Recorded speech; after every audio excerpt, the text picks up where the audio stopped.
Yes, my lord. Asidi took the order, leading the undead cavalry away from the main army and pushing towards the target direction. As they got closer to Tasco City, surrounding orc troops started to appear. Some who spotted the undead immediately fled. Others were spotted by the Blackfoot cats first, and Fang Hao arranged for people to drive them away. These village troops were like human village guards. Their strength was generally very weak. A little bit of driving would scare them into running back to their own villages. Fang Hao lay on the flatbed cart, while Nelson sat upright beside him, not as lazy as he was. That red dragon released a huge vortex of flames, wiping out large numbers of soldiers in the blink of an eye. Fang Hao recounted the situation from last night. Nelson, flipping through a book he had taken from Black Rock City, said while reading, "The strength of dragons is universally acknowledged as powerful by all races. They possess the power that all races yearn for, and it's not surprising that they can unleash terrifying abilities."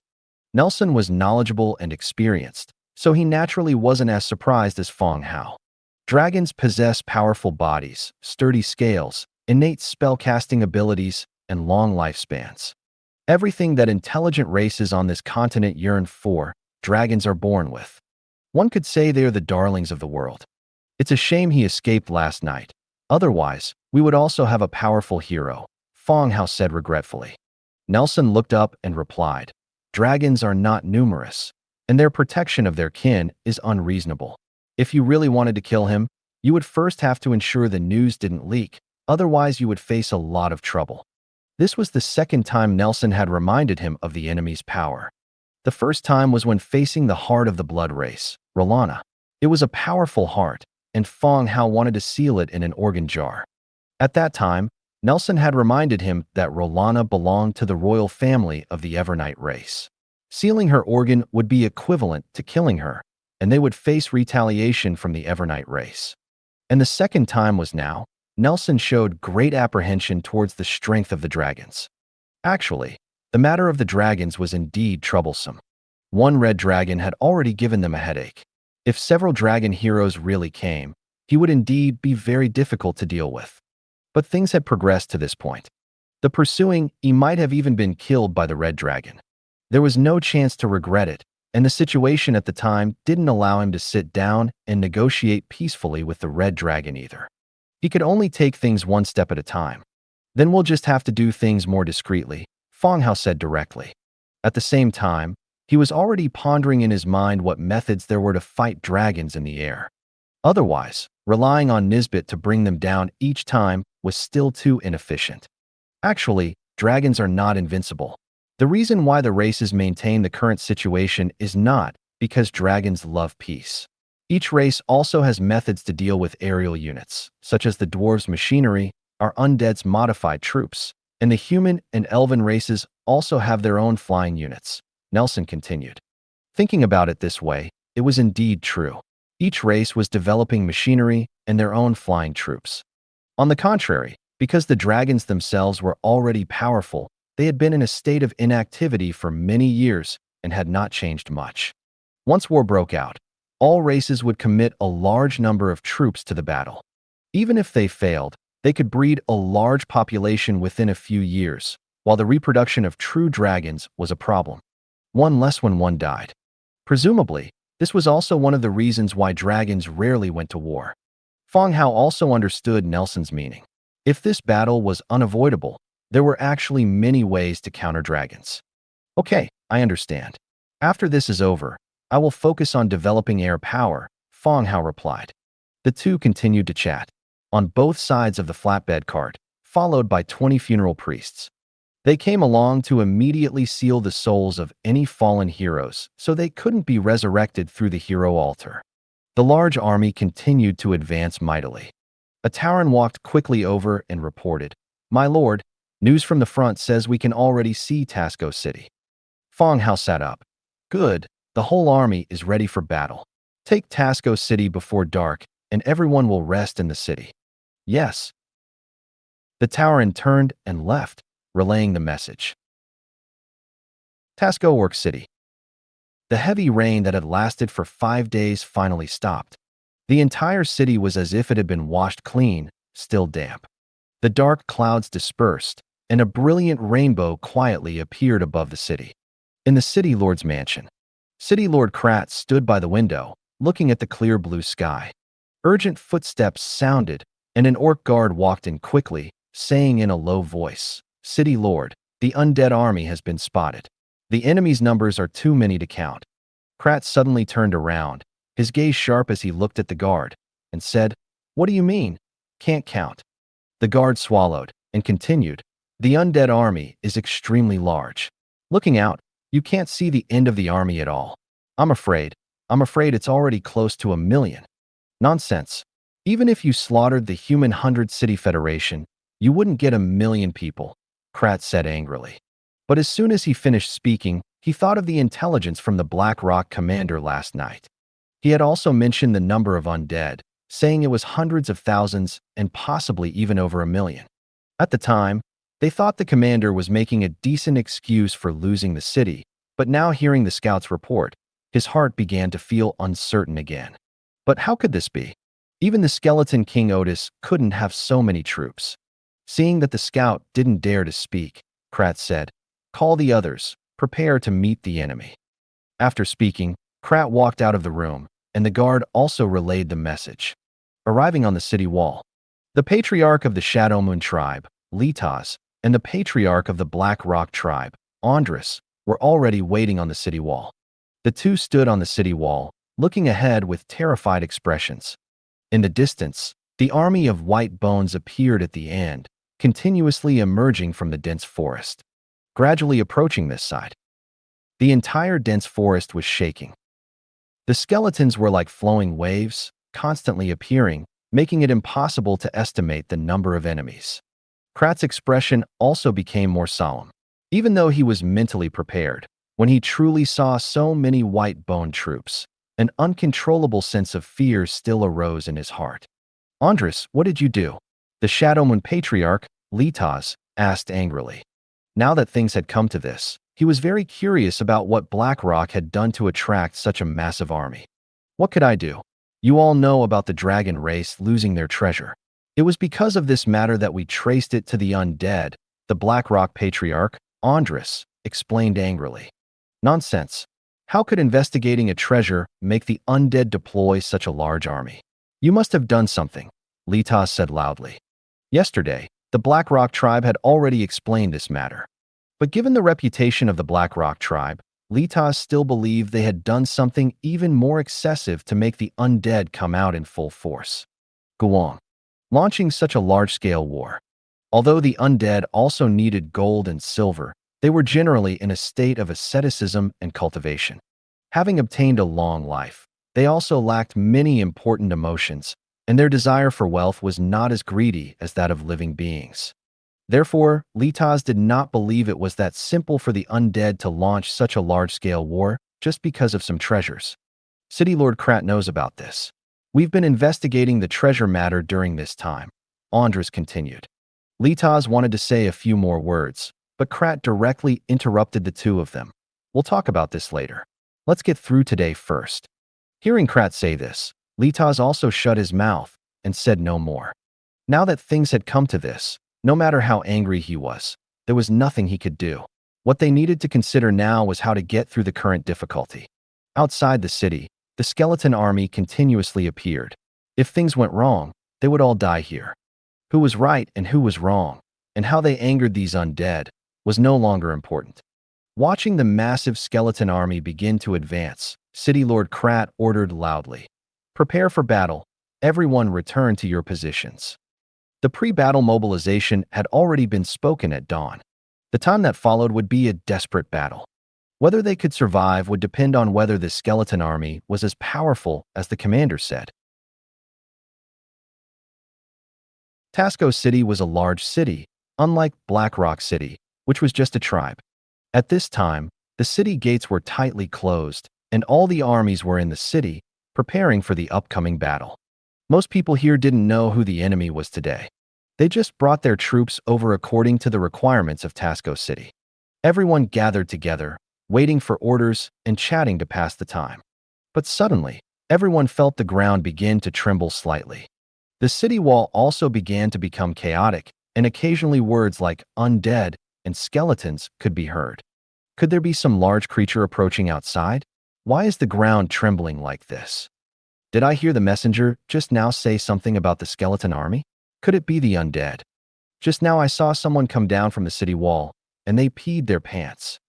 Last night, people from other villages ran to our side and said that the Black Rock tribe had angered the undead and Black Rock City was already gone.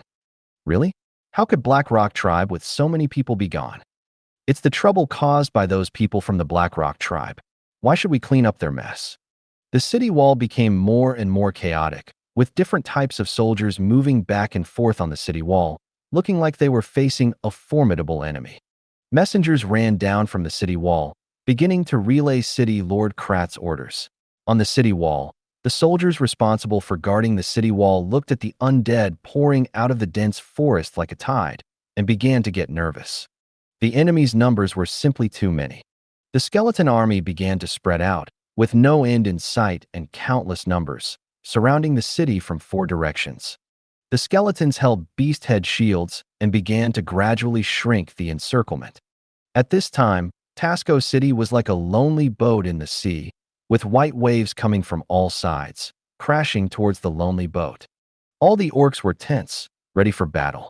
Just when everyone thought the battle was about to begin, the undead army suddenly stopped. The skeleton army parted to make a path, and 3 orcs walked out. The 3 orcs were a bit uneasy, walking quickly towards Tasco City. Soon, the people on the city wall recognized the identity of the orcs. Leading the way was Rissa, the daughter of the Black Rock tribe's patriarch, and the remaining 2 orcs were also from the Black Rock tribe. The 3 orcs just walked out of the skeleton army, and under the gaze of everyone, walked to the foot of the Tasco City wall. The orcs did not attack, waiting for the 3 to state their intentions. Standing at the city gate, Rissa took a deep breath and shouted loudly, "I am Rissa from Black Rock City. I have brought important news to see my father." Due to the tension of the impending battle, the entire scene was very quiet. Rissa's voice clearly reached the ears of the orcs on the city wall. After a while, after confirming there were no ambushes, the city gate opened a crack, allowing the 3 to enter. As soon as the 3 entered, the city gate closed again. The orc guards quickly stepped forward, put shackles on the 3, and escorted them to a room. In the room, the leaders of the various tribes were all present. The Black Rock patriarch, Andres, did not show any joy at seeing his daughter was not dead. He asked coldly, "Why are you here?" In his tone, it was as if he was only curious why Rissa hadn't died and why she was here. Rissa glanced at her father, and then at the resurrected commander. She said directly, "Father, the enemy's numbers are already close to 1,000,000. Continuing this battle will only lead to more of our people dying for nothing." Andres frowned, staring at Rissa. Combined with Rissa walking out of the skeleton army, he had already guessed something in his heart. His eyes became even colder. "Rissa, you betrayed our people. Could it be that these undead attacked the Black Rock tribe because of you?" The city was gone overnight, and the tribe members were basically all dead. And Rissa came at this time, urging him to surrender. He couldn't help but think that Rissa had betrayed her people. "I didn't betray our people. I just hope that the people who escaped this disaster can survive, instead of dying in vain," Rissa continued. Bang! As soon as Rissa finished speaking, a wine glass flew over and hit Rissa's head. The immense force made Rissa fall back onto the ground, her vision spinning. But she could still hear Andres's loud roar. "Black Rock City is gone, and the tribe members are gone. What's the point of you being alive?" A patch of bright red blood flowed from Rissa's forehead. She covered her head and climbed up from the ground. She frowned and looked at her father, who was in a distorted state, feeling somewhat unable to understand the meaning of her father's words. If the lives of the tribe members were useless, then what was the meaning of this city's existence? There was a stone tablet in the center of Black Rock City, and on the stone tablet was written, "Seeking hope for the future of the race." When the people of the Black Rock tribe were all dead, where would the hope be? "Father, City Lord Krat, you have already seen the number of undead. Once the battle begins, the chance of Tasco City winning is very low. The undead leader has promised that as long as you open the city gates and surrender, he He can guarantee the safety of everyone's lives, Rissa said in a deep voice, her gaze sweeping over everyone present.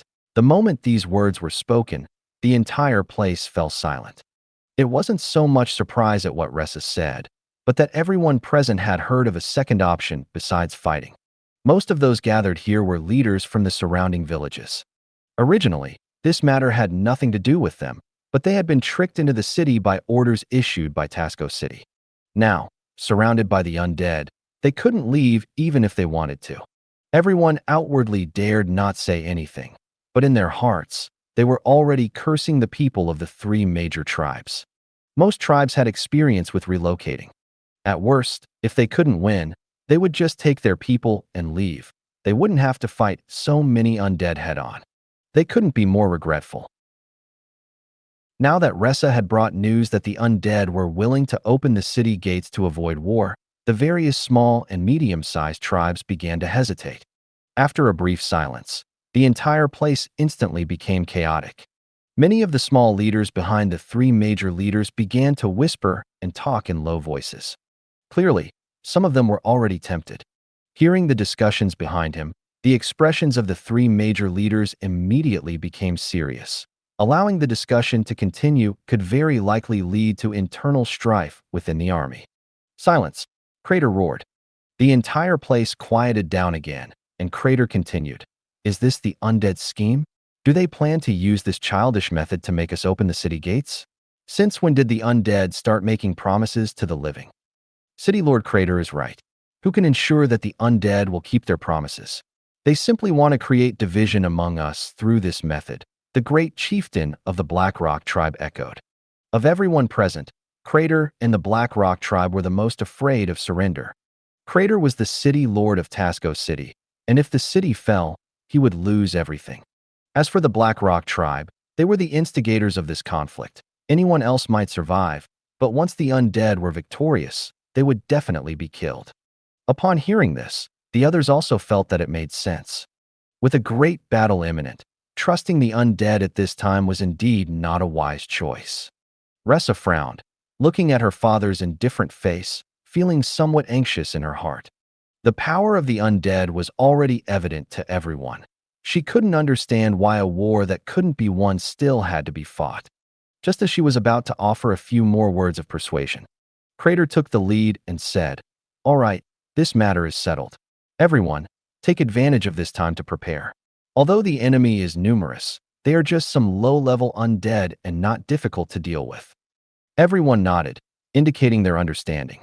At this point, they could only listen to Crater's orders. "What about those three traitors?" someone asked loudly. Crater looked at Andres, the chieftain of the Black Rock tribe, and asked, "Andres, your daughter, what do you say should be done with her?" "Umph, I don't have such a daughter. You can decide how to deal with her." Andres snorted coldly, his attitude resolute. "Guards," Crater called out. Immediately, guards walked in, awaiting the city lord's orders. Crater said directly, "Take those three out and behead them. Hang their heads on the city gate to show our determination in this battle." "Yes, sir." The guard stepped forward and escorted the three out. The other two loudly begged for mercy, but Ressa stared wide-eyed at her father. She had tried her best to save her tribesmen and children from the hands of the undead, and had begged Fang Hao to allow her to persuade her father. How had she become a traitor? And her father, at this time, didn't even look at her, only discussing the next plan in a low voice with Crater. She didn't know what she had done wrong, why she was a traitor. Was it just because she hadn't died in the city? Or was it that she shouldn't have come here to persuade her father to surrender? Just as the three were about to be dragged away, Litaz, the chieftain of the Shadow Moon tribe, suddenly spoke. "Wait a moment." Everyone looked at him, and Litaz continued, "Leave these three to me. I need some people to test poisons on, and I happen to be short of manpower."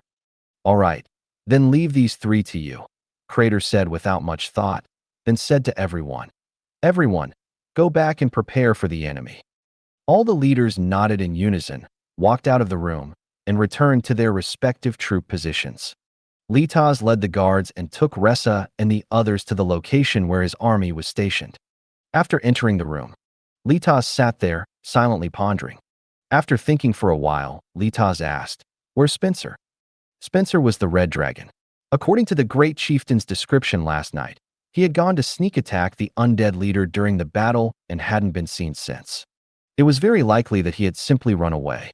Ressa shook her head. "I don't know. He might be dead." Litaz frowned again. This undead was really fearless. The dragon race was known for being protective. If the news got back, they would likely face retaliation from the dragon race. By then, they wouldn't even need to lift a finger. The dragon race could wipe out these undead. Unfortunately, they couldn't wait until then. "Why didn't the undead leader kill you?" Litaz asked again. Ressa looked at the somewhat tall and thin beastman leader in front of her and replied, "My man knows the undead leader, and I promised him that after the war, I would help him persuade the surrounding villages to become affiliated villages." "Oh, your man is also a beastman." Litaz sized Ressa up. "He's human." This result was beyond Litaz's expectations. A battle between beastmen and undead, with a human man in the middle. Litaz couldn't make sense of the connection at all. But Ressa couldn't possibly make up a human at this time as an excuse. Outside the door was the sound of the army gathering. He didn't have time to think about these issues. He looked directly at Ressa and the others and said seriously, "Little girl, how about making a deal? Perhaps you don't have to die. Tell me about it. I won't kill you. The three of you will hide in my room. Once the undead win, you must come forward to protect me and my tribesmen. I don't care about the others," Litaz said, looking directly into Ressa's eyes, word by word. Hearing this, the three of them widened their eyes. So, Litaz had taken the three of them not to test any medicine, but to add an extra layer of insurance for himself. If the Beastman army resisted the undead, he could come back and kill the three of them, and no one would know.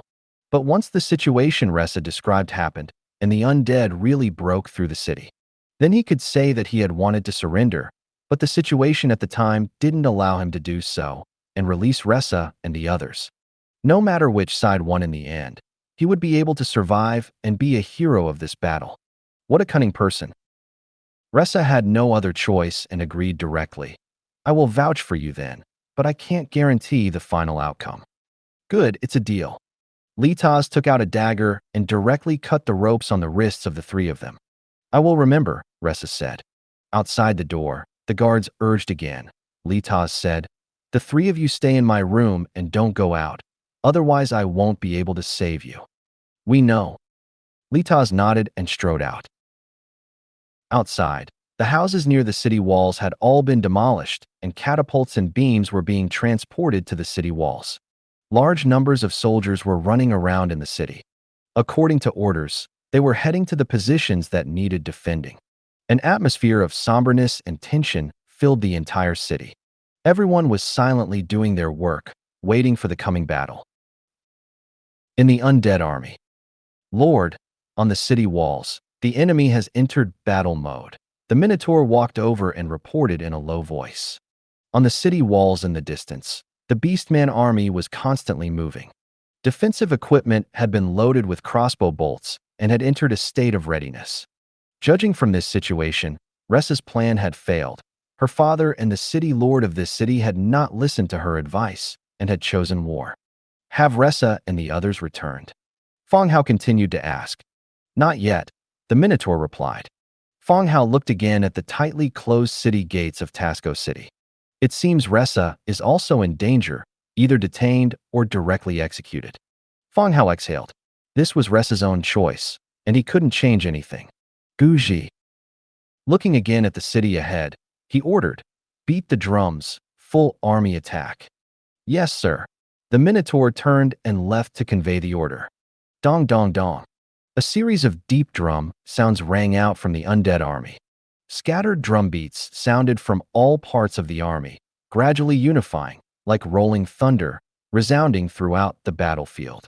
When the aura attached to the war drums enveloped all the soldiers, orders began to be issued. Attack! Attack! Were. The skeleton soldiers surrounding the four walls of the city, after receiving the order, began to move. Moving forward little by little, their pace became faster and faster, gradually starting to run. The skeleton soldiers began to run frantically. The sound of bones and armor rubbing together was heart-wrenching and ear-piercing. The orc archers on the city wall began to shower arrows down the city wall, falling like raindrops, crackling and hitting the skeletons' bodies. The leading wave of skeletons had their shields and chests full of arrows. Large numbers of skeletons fell, but more skeletons, withstanding the arrows, had already rushed to the bottom of the city wall and began to step on the bodies of their companions, quickly climbing towards the city wall. Behind the skeleton warriors were the skeleton archers and necromancers who continued to advance. Following the footsteps of the front, they were also approaching the city of Tasco. Soon, the Minotaur brought news again. "Sir, the archers have advanced to within firing range." Another Minotaur followed closely behind and ran over. "Sir, Scholar Nelson sends news that the mages have arrived at the designated location." Fang Hao nodded and ordered loudly. All archers and mages begin to attack, suppressing the defensive forces on the orc city wall. At the same time, the command of each unit is under the command of their respective leaders. Notify the Bat Riders to move out and bomb the city with thunder tubes. "Yes, sir." The two Minotaurs ran down quickly. Woo-woo. The sky overhead suddenly darkened, and dense arrows shot towards the city wall like a rainstorm. Crackling and falling on the city wall, the orcs who were trying to throw stones and logs down were killed and injured.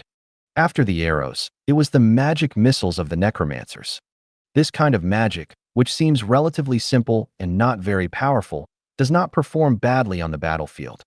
The missiles have a certain explosive effect, and dense missiles blast out large swaths of orcs. The attached dark energy attribute caused the morale of the enemy's army to decline rapidly. And at the very rear of the undead skeletons, thousands of skeleton bat riders moved out. They flew into the sky with a large number of thunder tubes in their baskets, quickly approaching the city of Tasco. Inside Tasco City, four heroes were responsible for guarding the four walls of the city. Krat led the army of Tasco City. Litaz led the army of the Shadow Moon tribe, while the chief and commander of the Black Rock tribe, because the Black Rock tribe's forces were all dead. What the commander led was a coalition army composed of various scattered tribes. They were also responsible for the two cities respectively. Although the tribes all hated Black Rock, even if Black Rock City was gone, the power of the big clan and the two heroes was still there. They would also listen to the command of the two. Krat looked at the large number of undead pouring in under the city, and sweat began to drip from his forehead. But at this time, his state would affect the emotions of the soldiers, and he still pretended to be calm, loudly giving orders. "These are just low-level undead. Don't be deceived by the numbers. Get the catapults and logs up here quickly. Don't let them climb up." Below the city wall, the orcs lined up in long lines. One after another, stones and logs were transported to the city wall. Then the soldiers above aimed at the location where the skeletons were gathered and threw the stones down with force. Every time a stone fell, the skeleton pile that had just been built would instantly spread out. Large pieces of bones splashed everywhere. Krat looked at this scene and felt it was very effective, and continued to encourage. "They are just low-level undead. Continue to throw stones and logs down. The final victory will only be..." Before he could finish speaking, the sky above suddenly darkened, and the sound of whistling wind came from his ears. Krat looked up, and the words to encourage the soldiers were directly stuck in his throat. "Dodge the arrows," Krat shouted, immediately snatched the shield from the hand of a soldier next to him, and protected the top of his head. The next second, dense swords were falling on the city wall like raindrops. The painful wails of the orcs rang in his ears. Large numbers of orcs were covered with arrows, and their bodies were lined up with the city wall. "Damn it! Don't stop! Fill in the vacant positions, throw the bodies down, continue to defend." Krat cursed and turned around to let the orcs below replace the vacant positions. But before he could finish speaking, bang bang bang, magic missiles exploded on the city wall. The orcs who had just rushed to the city wall and planned to replace the dead soldiers were blown away by the shock wave, falling from the city wall into the city. The orcs were strong, and many orcs survived, falling to the ground and wailing in pain. In an instant, The orcs who had just been high-spirited fell into silence, looking at the empty city wall, not knowing how to deal with it. Continue to replace the positions. Be careful of the enemy's ranged attacks. We will all die if the undead attack. Crack continued to shout loudly. The orc soldiers quickly climbed the city wall, filling the vacant positions. It was this short gap in the replacement of personnel that the outer city wall was already covered with skeletons. Some of the faster ones had already climbed the city wall. Holding the weapons in their hands, they pounced towards the orcs. The speed of the undead was too fast. Without any climbing equipment, they had already climbed the city wall by stepping on the bodies of their companions. Krat drew the saber from his waist and led the orcs to kill the skeletons that came up. "Sir, there are enemies approaching in the sky." An orc shouted loudly. Krat looked upwards and saw a large number of skeleton bat riders approaching from the air. Seeing the aerial units, he thought of the explosion mentioned by the commander. It was also because of this flying unit that the explosives dropped instantly disintegrated the defense within Blackrock City. At that time, he thought that this kind of explosive would be very scarce, and after covering the Blackrock City, there would be no more. But seeing the bat riders approaching quickly at this time, he realized that he might have underestimated the number of explosives. All flying units intercept the enemy's aerial units. Crack gave a loud order. Whoosh! Nearly 1,000 orc bat riders flew into the sky, spread out their formation, and quickly flew to meet the skeleton bat riders. However, when approaching, behind the skeleton bat riders, a large number of skeleton giant bats appeared again, and the swarming number instantly enveloped all the orc flying units. Under the gaze of the orcs, such as Crap below, all the orc flying units were instantly eaten into bones, falling from the sky. And those skeleton bat riders carrying explosives continued to move forward. Seeing that the situation was not good, Crack continued to shout loudly. "Quick! Archers attack the targets in the sky. Stop them from approaching." The orc archers began to shoot at the sky, but the bat riders controlled the flight altitude very well. It just swept quickly over the city. There was no intention of approaching and lowering the altitude. Clang! Clang! Clang! One cylindrical object after another fell from the sky, and soon filled a large area within the city. Krat's face turned pale instantly, wanting to let people throw the cylindrical objects out, but there were too many, and it was such a chaotic time, it was obviously not realistic. In desperation, he could only shout, "Quick, avoid these things." However, the transmission of orders in the army is not transmitted by shouting. The next second, boom! Explosions rang out in the city. The earth-shattering explosion echoed throughout the city. Shattered stones mixed with flesh and blood scattered everywhere. The orc army suffered heavy casualties, and even the skeletons climbing up the city wall fell because of the city's shaking caused by the explosion.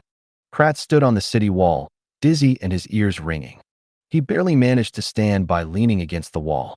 As the dust and smoke in the city gradually dispersed, Krat looked at the scene inside the city and stood frozen in place. At this moment, Tasco City was like a human purgatory, with corpses and broken flesh everywhere, and orcs wailing in pain. Smelling the pungent gunpowder in the air, Krat also knew what these cylinders were. Dwarven gunpowder. The dwarves used gunpowder to develop many strange explosives and machines, which were convenient for them to mine ore. But why would it appear in the hands of the undead? The sound of skeletons climbing up the city wall came again from below. Krat immediately perked up and shouted loudly. "Regroup, continue to defend the city wall." "But we can win. These are just low-level undead," and similar words he could no longer say. Unharmed, orcs quickly climbed onto the city wall, preparing to defend. Clank, clank, clank. Several more skeletons climbed onto the city wall, and the orcs were just about to meet them. The rain of arrows from the skeletons fell again, forcing the orcs to defend. Arrows and magic missiles kept flying up, cleaning out the orcs who had just gone up with interspersed ranged attacks. The orcs behind continued to fill in and defend. "City Lord, there are too many enemies. We can't hold them back at all," a soldier reported loudly. The undead had already started to climb onto the city wall and were engaged in fierce fighting with the orcs. And below the city wall, The number of skeletons was like a swarm of ants, constantly spreading upwards. With their current defensive methods and capabilities, they simply could not stop this undead attack. Krat shouted loudly, "We have to hold them back even if we can't, otherwise everyone will die." The orcs didn't answer. Only people kept coming up, filling the gaps of their dead companions, gritting their teeth, and holding the city wall. Time passed bit by bit. The battle between the two sides began to enter a war of attrition, competing with each other in terms of personnel consumption. Let's see who can hold on until the end. However, bad news continued to arrive. An orc ran over in a panic, pushed his helmet, and shouted loudly, "City Lord Krat, the North City Gate has been breached, and Commander Mashek is leading the soldiers to retreat." Before Krat could say anything, another soldier quickly ran over. "The West City Wall has fallen, and Chief Andres is trying to regain control." Two consecutive pieces of news made Clark's expression change drastically. The North City Wall and the West City Wall were commanded by two heroes from the Blackrock tribe. Since the Blackrock tribe itself didn't have many people, the commanders led the combined forces of the surrounding orcs. It wasn't their own army, and they were full of resistance to this battle, making it difficult to unleash their true combat power during the defense. From the start of the battle, both city walls had been struggling. After a round of bombardment, both city walls were completely lost, and the Bone Army surged onto the city walls in a continuous stream. And the defending orc soldiers were beaten back step by the fearless undead. Even if the two heroes entered the fray and led the charge, they still couldn't change the outcome of the loss. Krat also didn't expect the loss to be so rapid. After secretly cursing the two of them as useless, he anxiously asked, "Where are they now?" "The two commanders are gathering the remaining troops to block the undead's further attack," the soldier said. Krat's face was very ugly. With the loss of two city walls, the remaining two city walls would no longer have defensive value. "Tell them to fight to the death and block them for me. The city wall is lost." Krat cut off a skeleton's head with a single blow and said loudly. But before he could finish speaking, another orc soldier ran over quickly. He shouted, "City Lord, the North City Gate has been opened. Commander Mashek was killed by a tall skeleton. A large number of skeletons have entered the city and are moving towards the other three city gates, planning to capture the city gates from within the city." What? Mashek is dead? Krat was even more surprised. Just after saying the North City had fallen, Mashek was killed in battle. This speed was really too fast. The soldier repeated, "Commander Mashek was killed in battle. The North City Gate completely collapsed, and the enemy will soon spread to the other three locations." Hearing this news, the defending soldiers on the city wall were all in despair. As long as one side of the city wall is breached, even if the other three sides still hold on, the overall defense of the city has been dismantled. Moreover, their defense on this side of the city wall was already very difficult. Skeletons were constantly climbing onto the city wall and defending against the orcs. If the skeletons coming from the North City Gate attacked them from the rear, they would be sandwiched in the middle, and the situation would only be more unfavorable for them at that time. Krat had no other choice, gritting his teeth and saying, "Notify everyone to enter the second line of defense for the final defense." Yes. The soldier quickly left and relayed the message. At the same time, the defending forces on the city wall began to fight and retreat, gradually abandoning the defense on the city wall. When the orcs retreated from the city wall, skeleton soldiers quickly covered the city wall. The city gate was opened, and the large army poured into the city like a flood from an open dam and began to attack all living units in the city. And Krat and others, who had established a defensive circle in the central area of the city, were making their final defense. They also got a brief respite. In the center of Tasco City, various sundries were piled up to form a simple defensive fortress. All the orcs gathered together, preparing to resist the final attack. At this time, many people already regretted it. If they had known this would be the result, they might as well have listened to Ressa and chosen to surrender. Although the trustworthiness of the undead was not high, at least there was still a chance to survive. "Hold on, everyone, we haven't failed yet," Krat's low voice sounded again. All the soldiers remained silent, and the whole place was quiet. Only the wounded soldiers receiving treatment let out painful groans. They all knew that the city wall had not stopped the undead's attack, and how could they stop the undead army's advance by relying on this small temporary fortification? To the right of the orc army was the gathering point of the Shadow Moon tribe army. Chief Litaz whispered to his tribesmen, telling them to obey his orders later. Once the defensive fortress was breached, do not charge out, and do not stay too far away from him. After instructing his tribesmen, Litaz pulled a soldier standing beside him, who was covered in armor, to his side and whispered, "Don't forget the agreement between us. Your father abandoned you. I saved you. I know, but I can't guarantee the outcome." A female voice came from under the helmet.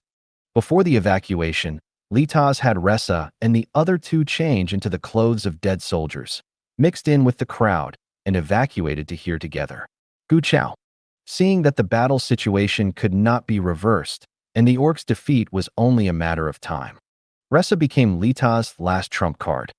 "Okay, if I and my tribesmen survive, I can promise you that the Shadow Moon tribe will accept you as a member and will never abandon you," Litaz said seriously.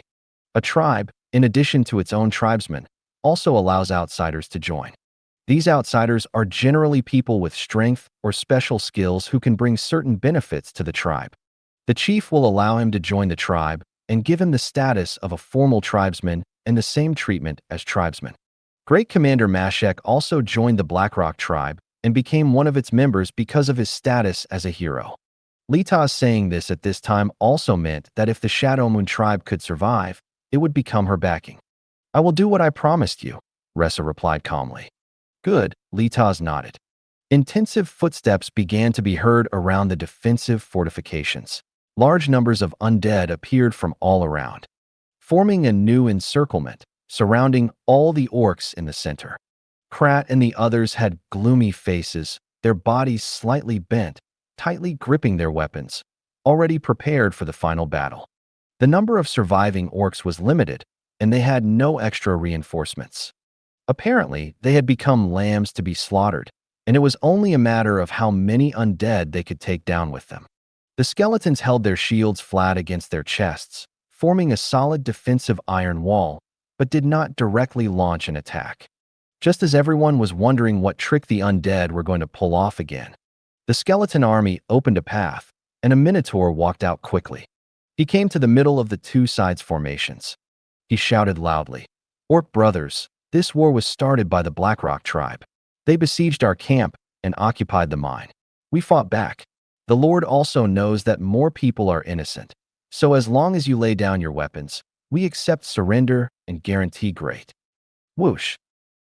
The Minotaur was speaking loudly when a sharp arrow suddenly shot out. With a puff, it pierced into the Minotaur's chest. Although he had plate armor protection, the Minotaur still covered his chest, fell to the ground, and let out a painful groan.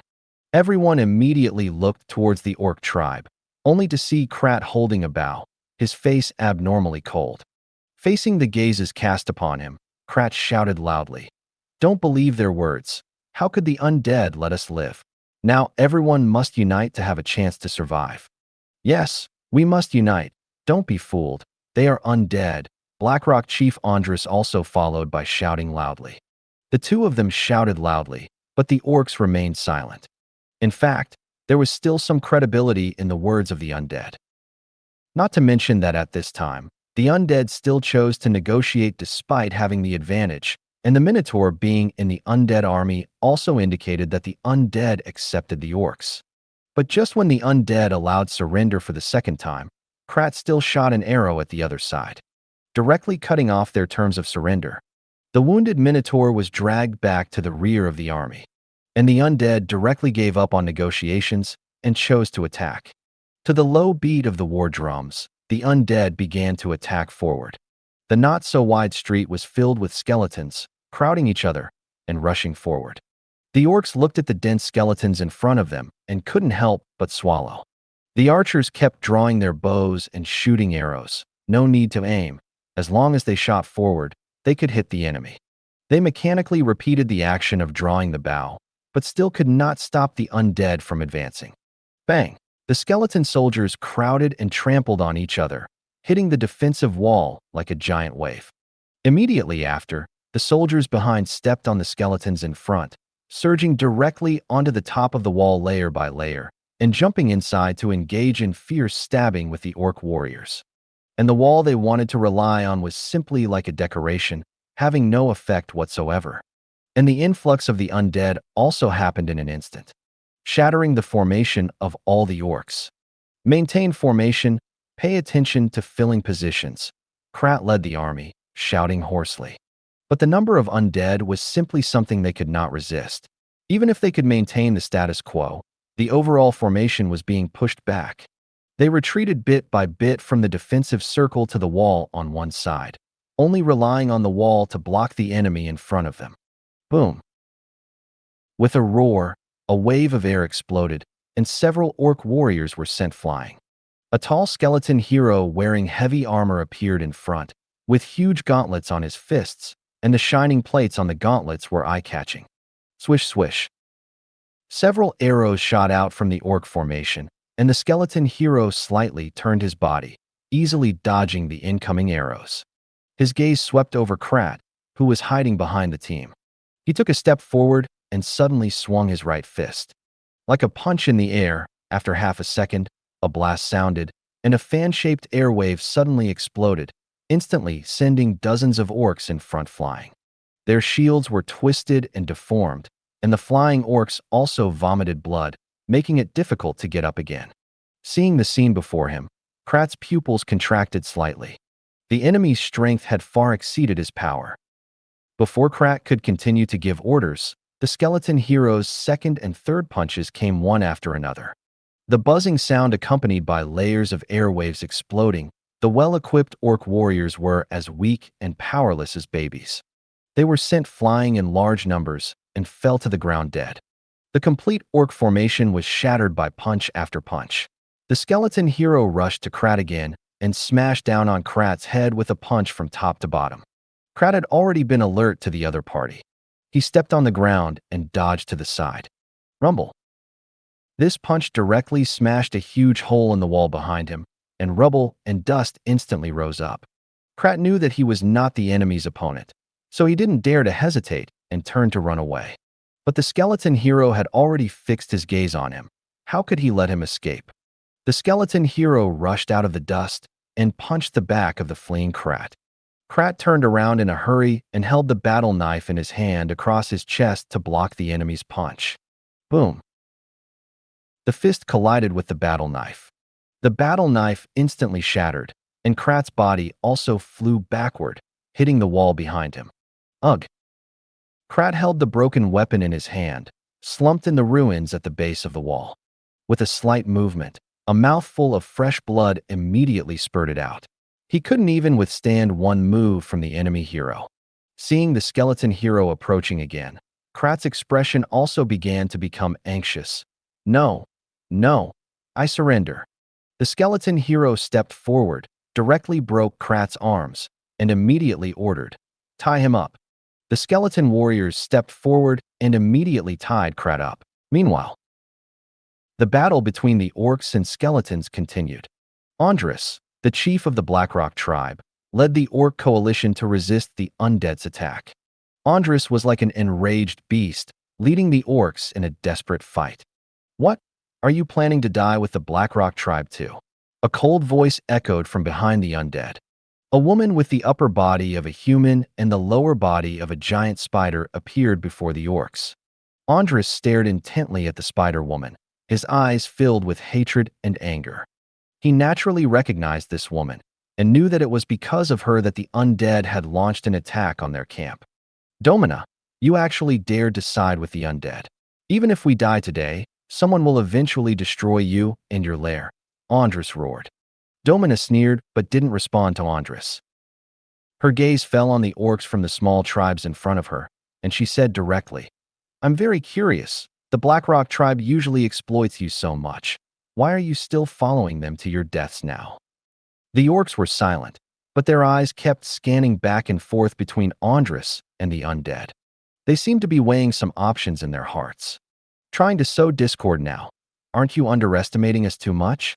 Orcs will never surrender to the undead. Andres said loudly, but his body had already shifted 2 steps to the side, wary of the orcs around him. The great commander of the Blackrock tribe was dead, and there were only less than 4 tribal members left beside him. Sowing discord? Think about what you've done to the other tribes in the past. Do I still need to sow discord? Domina said calmly. At the same time, she looked at the other orcs and said loudly, as long as Andres is dead, I, Domina, can guarantee the safety of the rest. Instead of dying here with him, why not try to find a way to survive? Domina's words made the orcs hesitate. The undead were hateful, having killed many of their people, but they also hated the Blackrock tribe, who had constantly oppressed the various tribes. Now that they had finally caused trouble, they were dragging them down with them. How could they not have hatred in their hearts?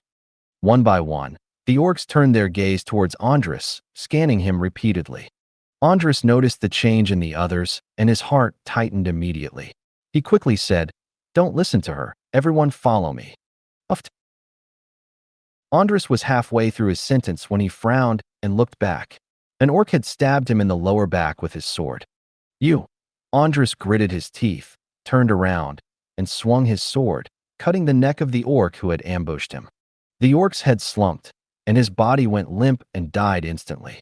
However, this swing of the sword completely enraged the other orcs. "Kill Andres. He's the one who killed our tribesmen." Someone shouted, and it was like lighting a fuse. Orcs from all directions began to swing their weapons, hacking at Andres and the other 4 Blackrock tribe warriors. Suddenly, the battle between the orcs and the undead turned into an internal struggle among the orcs. Domina revealed a triumphant smile and began to command the skeleton soldiers to surround all the orcs here. Forming an encirclement, they silently watched them kill each other. Andres was besieged and ambushed, but as an orc hero, he still displayed combat abilities far exceeding those of ordinary units. Facing the weapons hacking at him from all sides, he managed to kill dozens of orc soldiers. Blood covered the ground, and bodies were piled at his feet. "You will regret this. The undead will really let you go? Ha! Then you'll know how foolish you are." Andres roared, leaning on his battle axe. In this battle, he was prepared to die, but he never expected to die at the hands of his fellow orcs. He stared intently at the spider in front of him, letting the blood flow down his body, his face contorted like a wild beast. Hearing Andres's roar, the other orcs retreated a few steps in fear. "What are you waiting for? Kill him." Domina spoke again. Uft, uft, uft. A few orcs in front stepped forward again and plunged their weapons into Andres's body. This time, Andres didn't resist. His body slowly fell into the pool of blood and never got up again. "He's dead. You promised us you wouldn't kill us," the orcs said, their voices trembling, looking at Domina. Domina quietly watched Andres's corpse. Seeing that he still hadn't gotten up, she directly ordered the skeleton soldiers, "Eliminate all orcs holding weapons." Clatter, clatter. The skeleton warriors who had been waiting on the side moved again, quickly advancing towards the orcs. The orcs' faces changed, thinking the spider woman had lied to them. But some quick-thinking orcs immediately dropped their weapons and urged their companions, "What are you doing? Quickly throw away your weapons. Are you trying to die?" At these words, all the orcs realized the meaning of the spider woman's words. They all threw their weapons to the ground. And this action, like a chain reaction, quickly spread. When the skeleton warriors approached, they indeed bypassed the orcs who had thrown away their weapons and continued to search for targets holding weapons in the back. Behind the orcs who were ignored, there were also skeleton soldiers who put shackles on them. On the side, Domina didn't bother with the orc prisoners, but as soon as the orcs cleared a path, she immediately rushed to Andres's corpse. 2 sharp spider legs suddenly shot out, piercing his 2 shoulder blades and lifting his body high. Ah! Andres, who had already died, let out a painful wail again. "You were indeed faking your death," Domina said.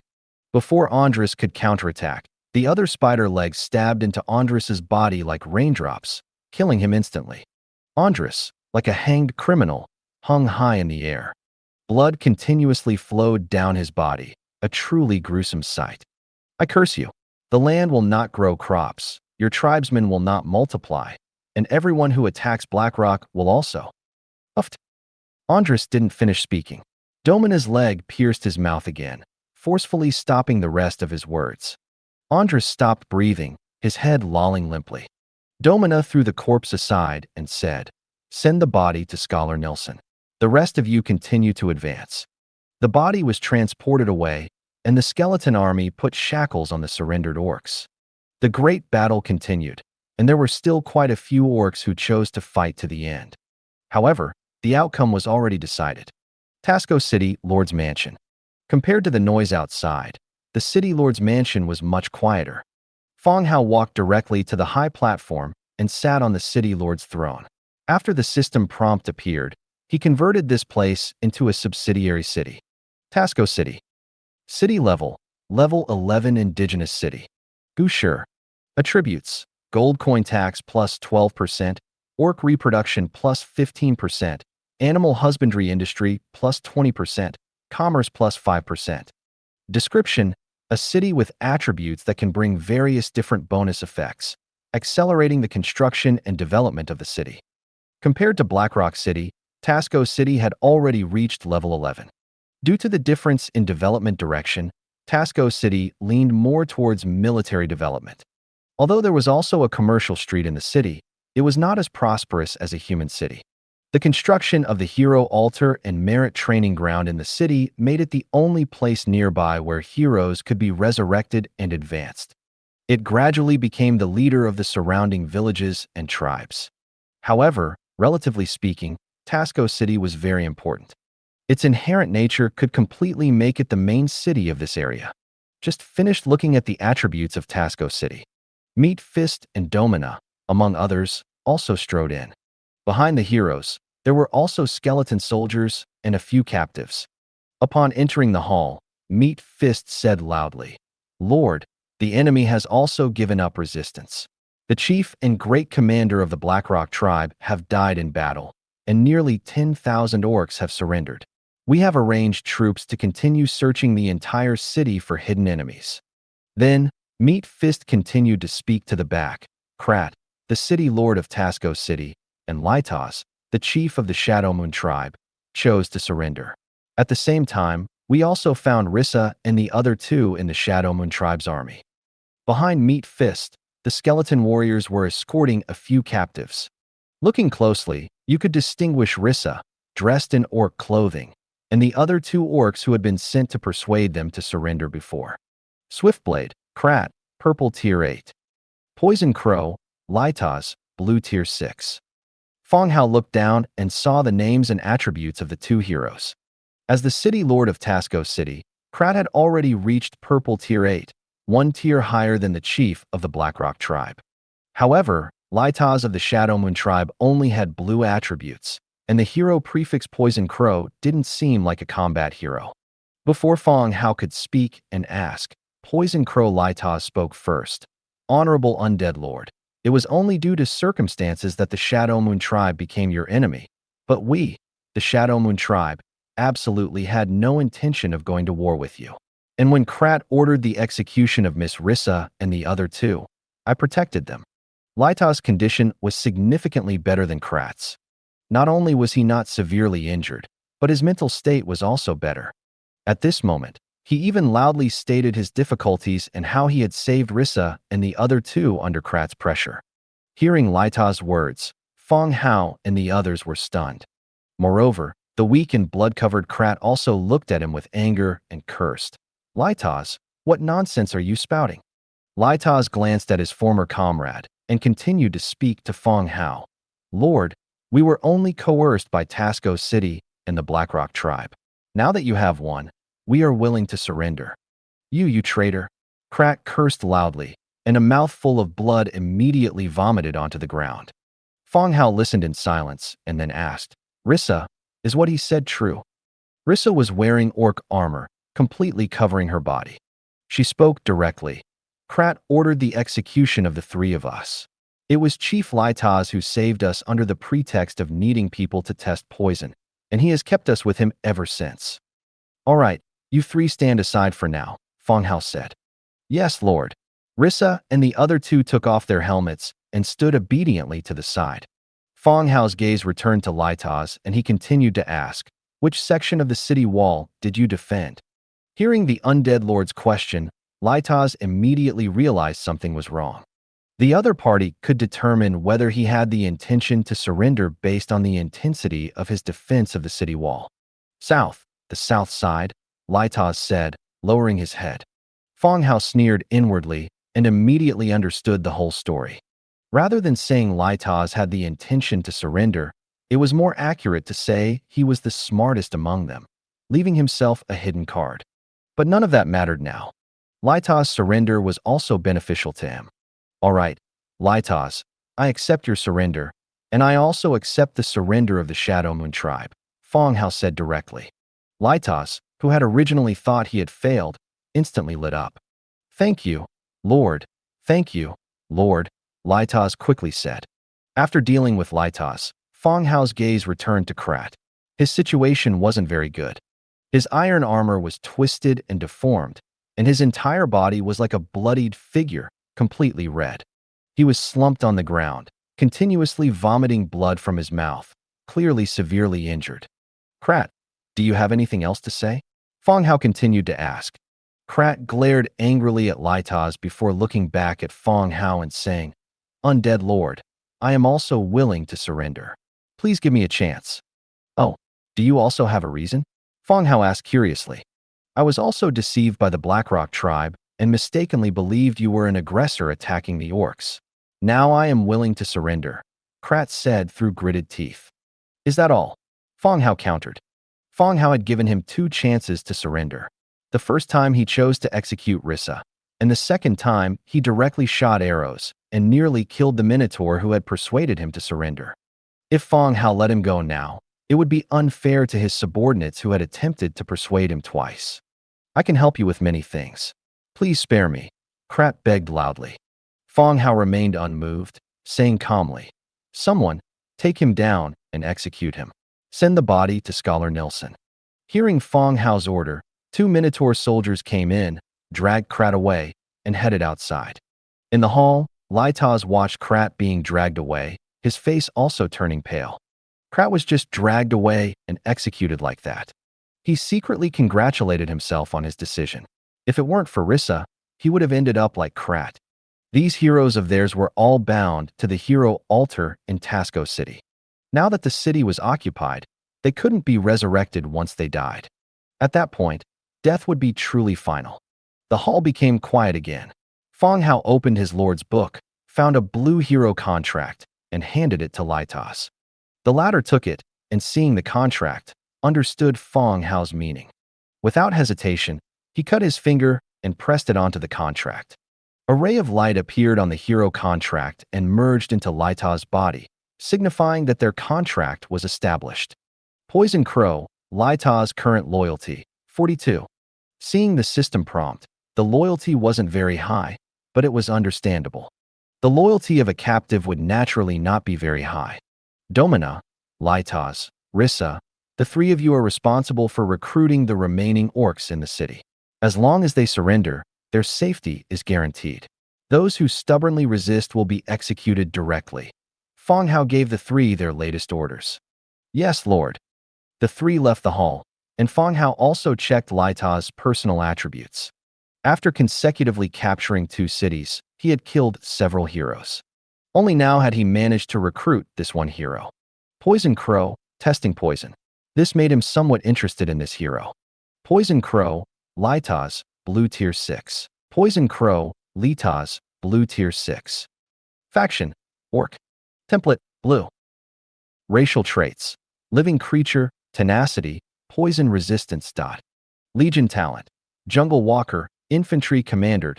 Skills, venomous throwing knives, plague swarm, potent poison, corrosive cloud. Innate skills, advanced tactics mastery, advanced herbology mastery, advanced potion brewing. Tenacity, reduces the duration of passive stun effects by 15%. Poison resistance, due to prolonged exposure to herbs, the body is immune to most toxins. Jungle walker, armies led by this unit will not be affected by terrain when marching through forests and mountain paths. Infantry Commander. Infantry led by this unit gain plus 5% attack power. Venomous Throwing Knives, active. Throws poisonous throwing knives. Upon hitting an enemy, it can inflict a poison status on the unit. The effect of the poison is related to the target's constitution. Plague Swarm, active. Releases a swarm of venomous insects to attack enemies. Potent Poison, active. Throws various crafted poisons, dealing toxic damage to enemies within the area. Corrosive Cloud, active. Acid rain pours down, dealing continuous toxic damage to enemies within the area for 3 minutes. Description: an anomaly appeared in the tribe. Not physically strong, he always relied on cleverness to acquire prey and harvest. Even as an adult, he remained thin. Relying on rich herbology and crude magic, he shouldered the heavy responsibility of protecting the tribe. Lita's physique was obviously special in this race of muscular men. He was thin and tall, and his skin had an unhealthy grayish-white hue. All of his skills were related to poison and poisoning. This ability would be useful against living creatures, but the targets of the battle were a group of undead, so poison would have no effect. Therefore, in the previous battles, Lita's, this hero, did not show too strong abilities. After checking Lita's attributes, Fang Hao closed the Lord's book. The Minotaurs in charge of scavenging came in with the skeleton soldiers. Boxes filled with gold and silver were piled in the middle of the hall. These were the spoils of war that had been scavenged. There were 4.27 million war coins and over 9 million beast head gold.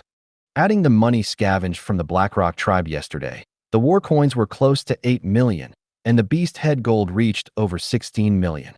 It had reached a terrifying number. Cloud had certainly made a lot of money operating this city for so many years. Fang Hao's gaze fell on the silver-shimmering box in front of him, platinum treasure chest. Sure enough. Seeing the platinum treasure chest, Fang Hao's heart suddenly filled with joy. He had said it, with so many orc troops and 4 heroes participating in the battle. Indeed, the treasure chest reached the level of a platinum treasure chest. He silently prayed a few times and directly opened the treasure chest. Obtained: Glory Tower Building Blueprint, purple. Earth Spirit Camp Building Blueprint, purple. Warmonger Gladiators Battle Sword Crafting Blueprint, purple. Oathkeeper's Spiked Mace Crafting Blueprint, blue. Oathkeeper's Helmet Crafting Blueprint, blue. Oathkeeper's Battle Boots Crafting Blueprint, blue. Oathkeeper's Gloves Crafting Blueprint, blue. Oathkeeper's Chestplate Crafting Blueprint, blue. Heroes Heart X5. Heroes Proof X3. Beast Fang Stone X352. Warcoin X1072. A large area of light flashed, and blueprints appeared before Fang Hao. 3 purple blueprints, and the rest were all blue. Compared to the dark gold treasure chest obtained from killing the quasi-god last time, the rewards were much worse. At least last time, he was rewarded with a dark gold weapon and several purple equipment blueprints. This time, most of the equipment blueprints were blue. Fang Hao picked up the building blueprints first. Glory Tower, purple. Wood X3000, Hardwood X1500, Stone X3200, Stone Bricks X2200, Cast Iron Block X850, Metal Parts X520, Rich Essence X5, Beast Fang Stone X20. Description: a tower that carries the honor of the orcs. After construction, the loyalty of orcs in this area will increase by 40 points. Seeing the description of the Glory Tower, Fang Hao's heart trembled again. It really gives you what you lack. Although it was only purple, it was the building blueprint he needed most urgently at the moment. After the Great Battle, although 2 cities were successfully captured, it was also conceivable that the loyalty of the surrendered orcs would definitely not be high, and might even be very low. This was the disadvantage of occupying cities through war. You killed so many of their tribesmen, it's impossible to have high loyalty. Now with the Glory Tower, this problem can be solved very well. When the Glory Tower is built, the loyalty of all orcs in this area will directly increase by 40 points. This way, even if the loyalty is very low, it will reach above 40 points. This is of great help to the development of the city and can also reduce the chance of rebellion. The remaining loyalty will then be slowly increased through some other means. It's just that the Glory Tower only targets orcs. It would be better if there were no racial restrictions. The first blueprint was a good start. He put away the blueprint and continued to look at the second purple blueprint.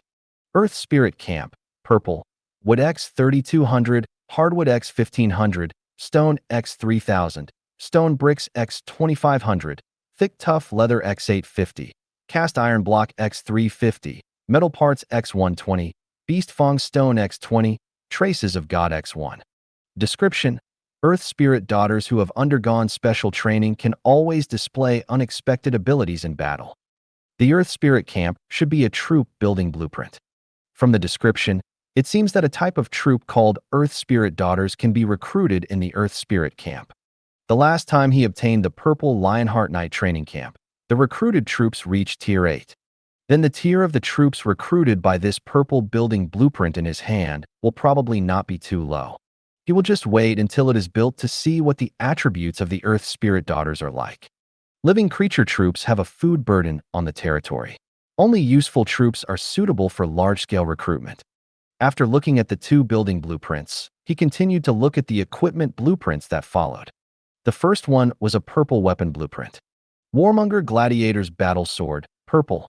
Cast iron block X2, fine iron X5, thick tough leather X2, metal parts X4, mithril X2. Description: sharp and bloodthirsty. It sends the warmonger to the victor's throne. A purple quality one-handed sword blueprint, which was exactly the weapon Fang Hao needed. One-handed swords are a very common weapon. Many heroes in the territory are skilled in one-handed swords, even those like Fang Hao and Lorana, whose main attack method is magic. They will also carry a one-handed sword as a self-defense weapon to deal with sudden close-range attacks. In addition, the weapons of the skeleton warrior troops are also one-handed swords. This weapon can just replace a batch of troop equipment. At the same time, it can also update the weapons sold in the regional channel. It can be said to be very practical. The second equipment blueprint was a spiked mace blueprint. Oathkeeper's spiked mace, blue. Iron X12, cast iron block X3, thick tough leather X2, metal parts X5. Description: in the most primitive sacrifices, this weapon can more easily smash the skulls of living sacrifices. A spiked mace is a relatively rare weapon. Human armies rarely equip this weapon, and it is only occasionally seen carried by someone in orc armies. Moreover, there are no troops in the army that are suitable for using spiked maces. For now, Fang Hao hasn't thought about which troops are suitable for using spiked maces. Next, there is a set of Oathkeeper's equipment. Helmet, chestplate, battle boots, gloves, a full set of 4 pieces. When this set appears at the same time, there will also be corresponding set attributes. Among equipment of the same quality, it can be considered top-tier equipment. Oathkeeper's chestplate, blue. Category: chestplate. Defense, Tier 3 defense. Set attributes: movement speed plus 5%, strength plus 5%, morale plus 7%. Description: every Oathkeeper will adhere to the rules and shoulder their mission. Materials required: cast iron block X5, leather X22, thick tough leather X12, thread X22, metal parts X8. From the materials required for the set, the Oathkeeper's set should belong to the category of leather armor. The consumption of cast iron blocks only reached 5, while more leather was consumed. Although it is not needed at the moment, sets are always very practical equipment. Even if no one uses them, they can be sold for a very good price in the regional channel. After the Oathkeeper's set, there were Hero's Heart and Hero's Proof. These are materials for hero trials and advancement. Beast Fang Stone and War Coins are racial materials and currency, 2 items that are guaranteed to drop from opening treasure chests. After viewing all the rewards, Fang Hao took a CD and a few others and walked out of the gate. Outside the hall, it was still busy. Teams of skeleton squads were rapidly moving through the streets, carrying out street cleaning and search work. Near the city gate, the bodies of fallen orcs had been piled into mountains of corpses.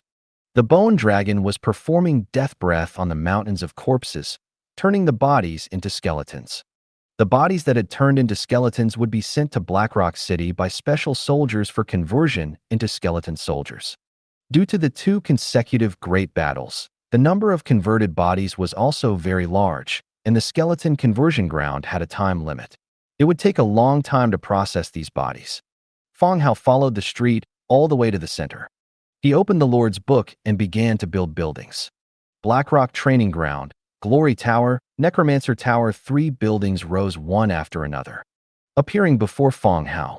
At the same time, Fang Hao immediately checked the loyalty of Risa and Litas. Risa's current loyalty, 65. Poison Crow, Litas' current loyalty, 82. Indeed, after the Glory Tower was built, the loyalty of both ordinary orcs and orc heroes was forcibly increased by 40. Risa reached 65, and Litas even reached 82 points.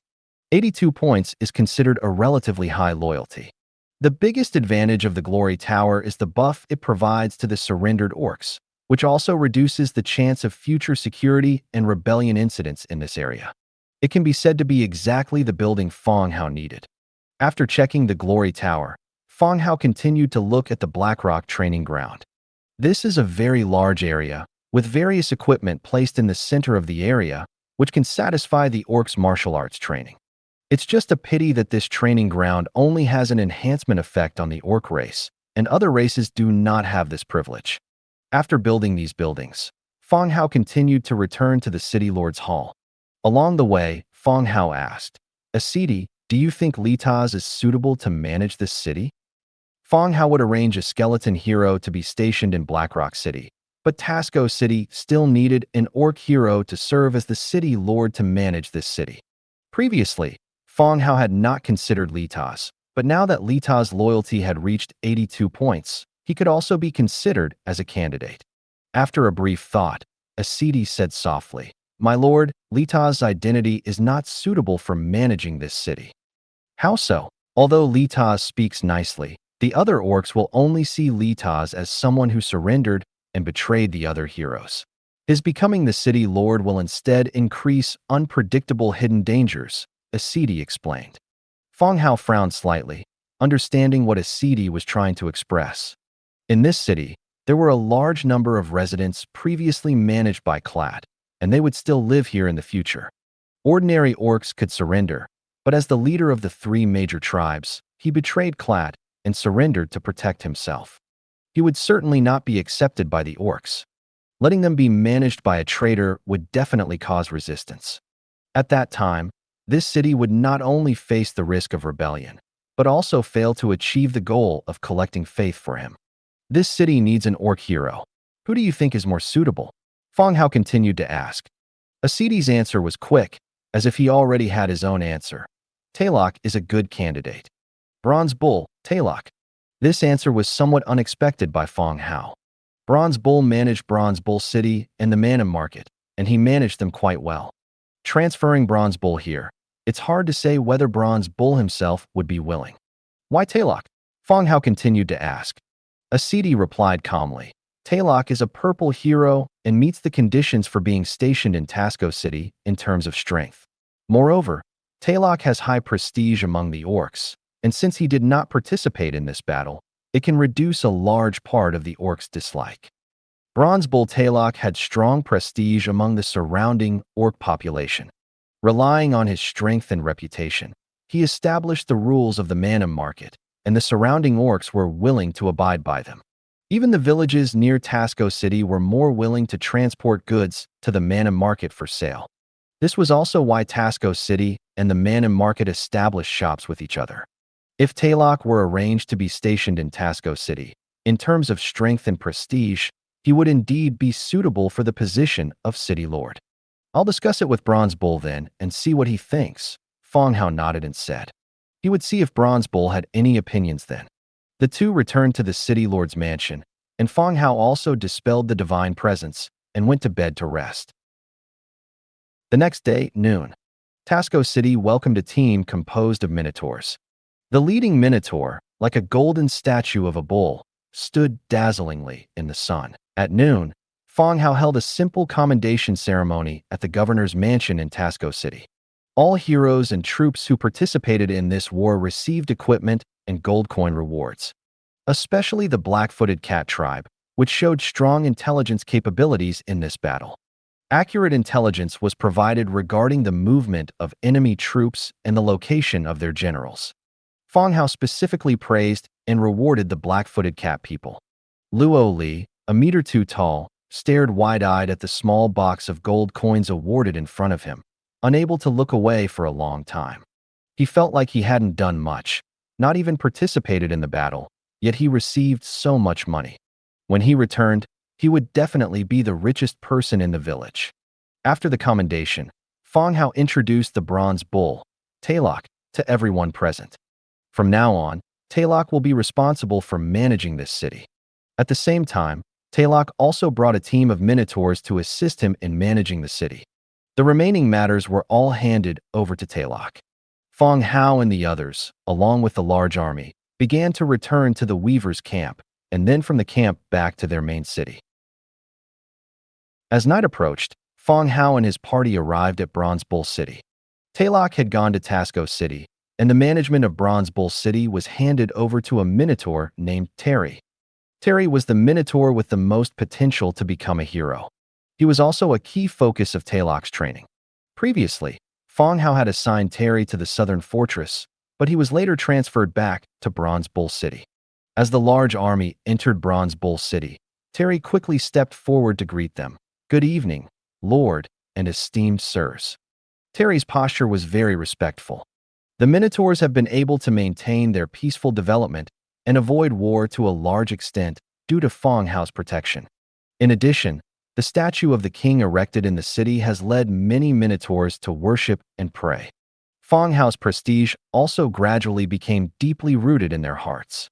"Yes, Talok left this place to you. Don't disappoint him," Fang Hao said, patting Terry's strong arm.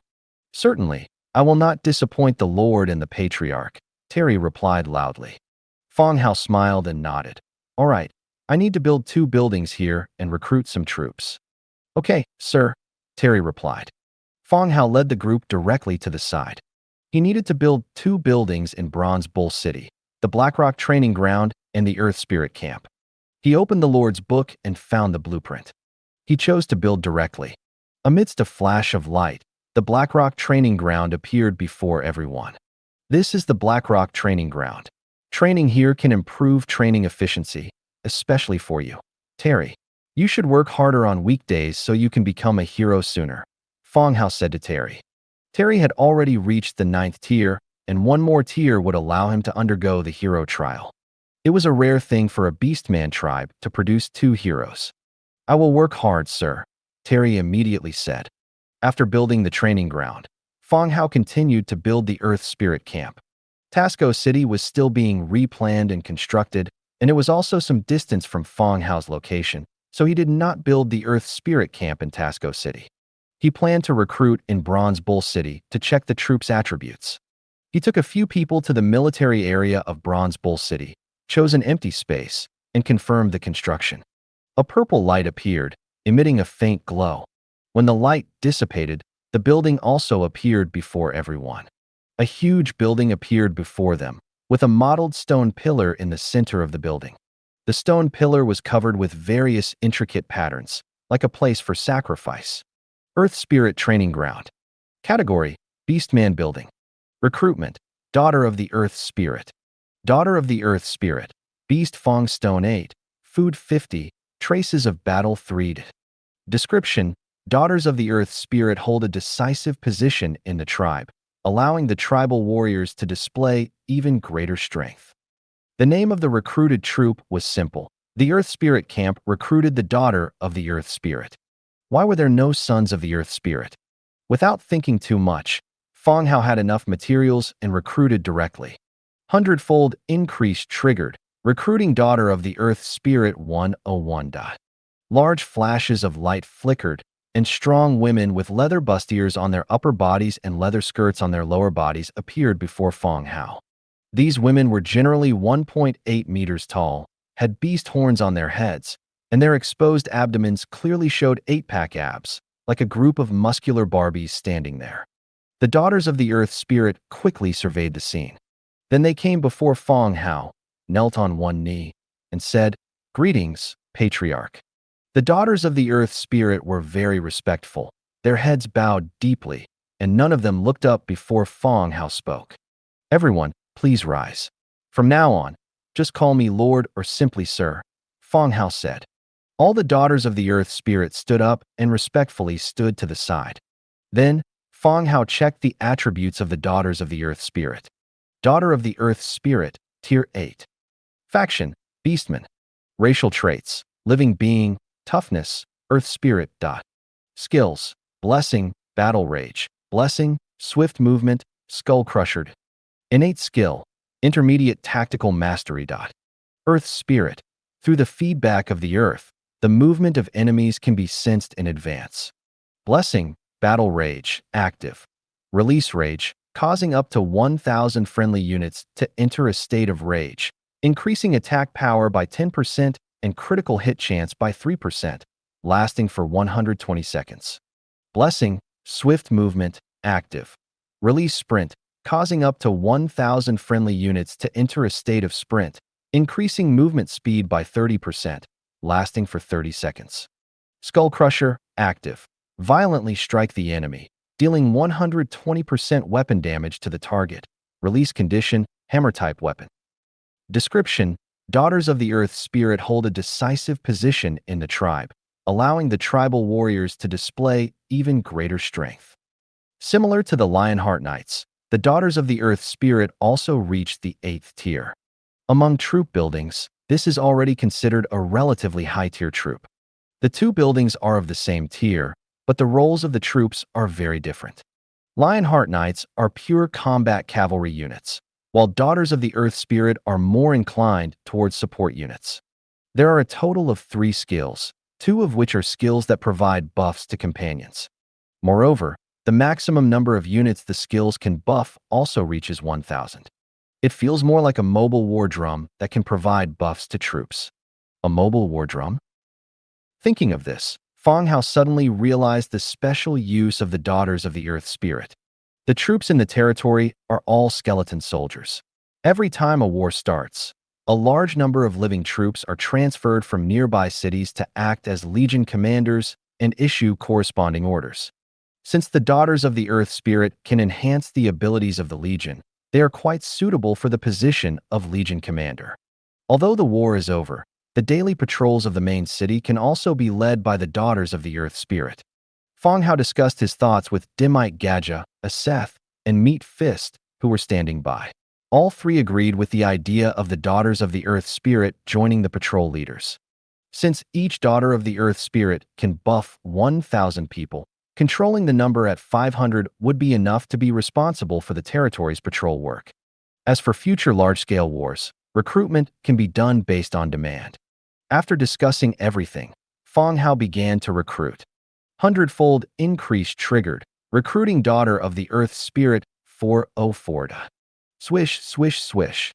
Again, large flashes of light flickered, and 404 Daughters of the Earth Spirit appeared before Fang Hao. Guzwa. They stood in place, waiting for Fang Hao's next command.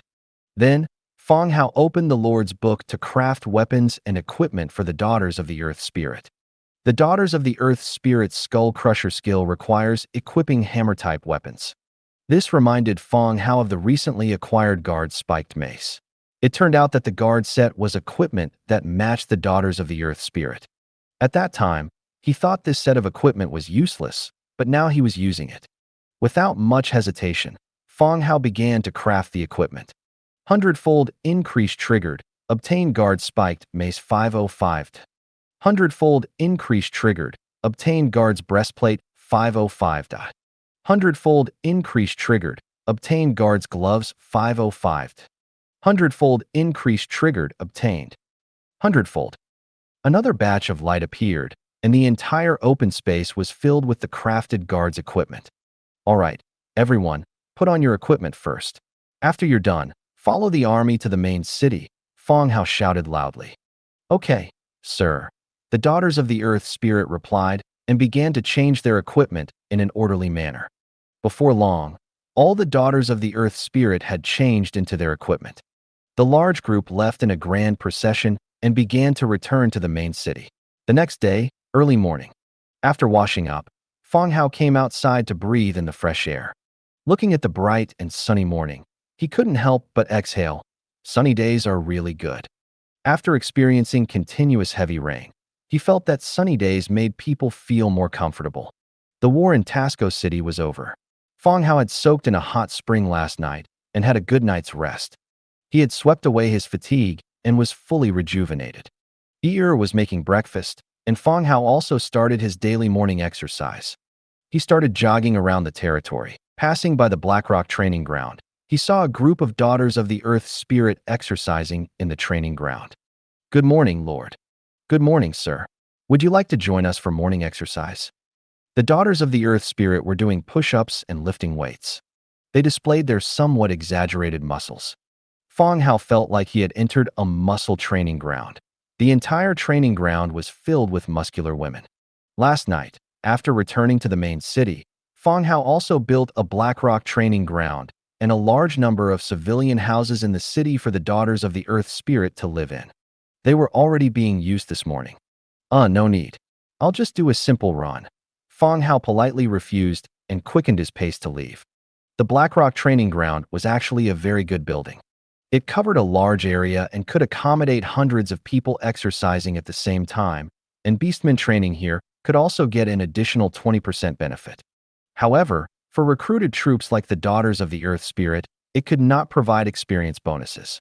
It only satisfied their love for fitness. The key was that the maids in the territory could improve their tier through training and learning, as well as by taking some potions. This way, the bunny and fox girls wouldn't be as weak as before.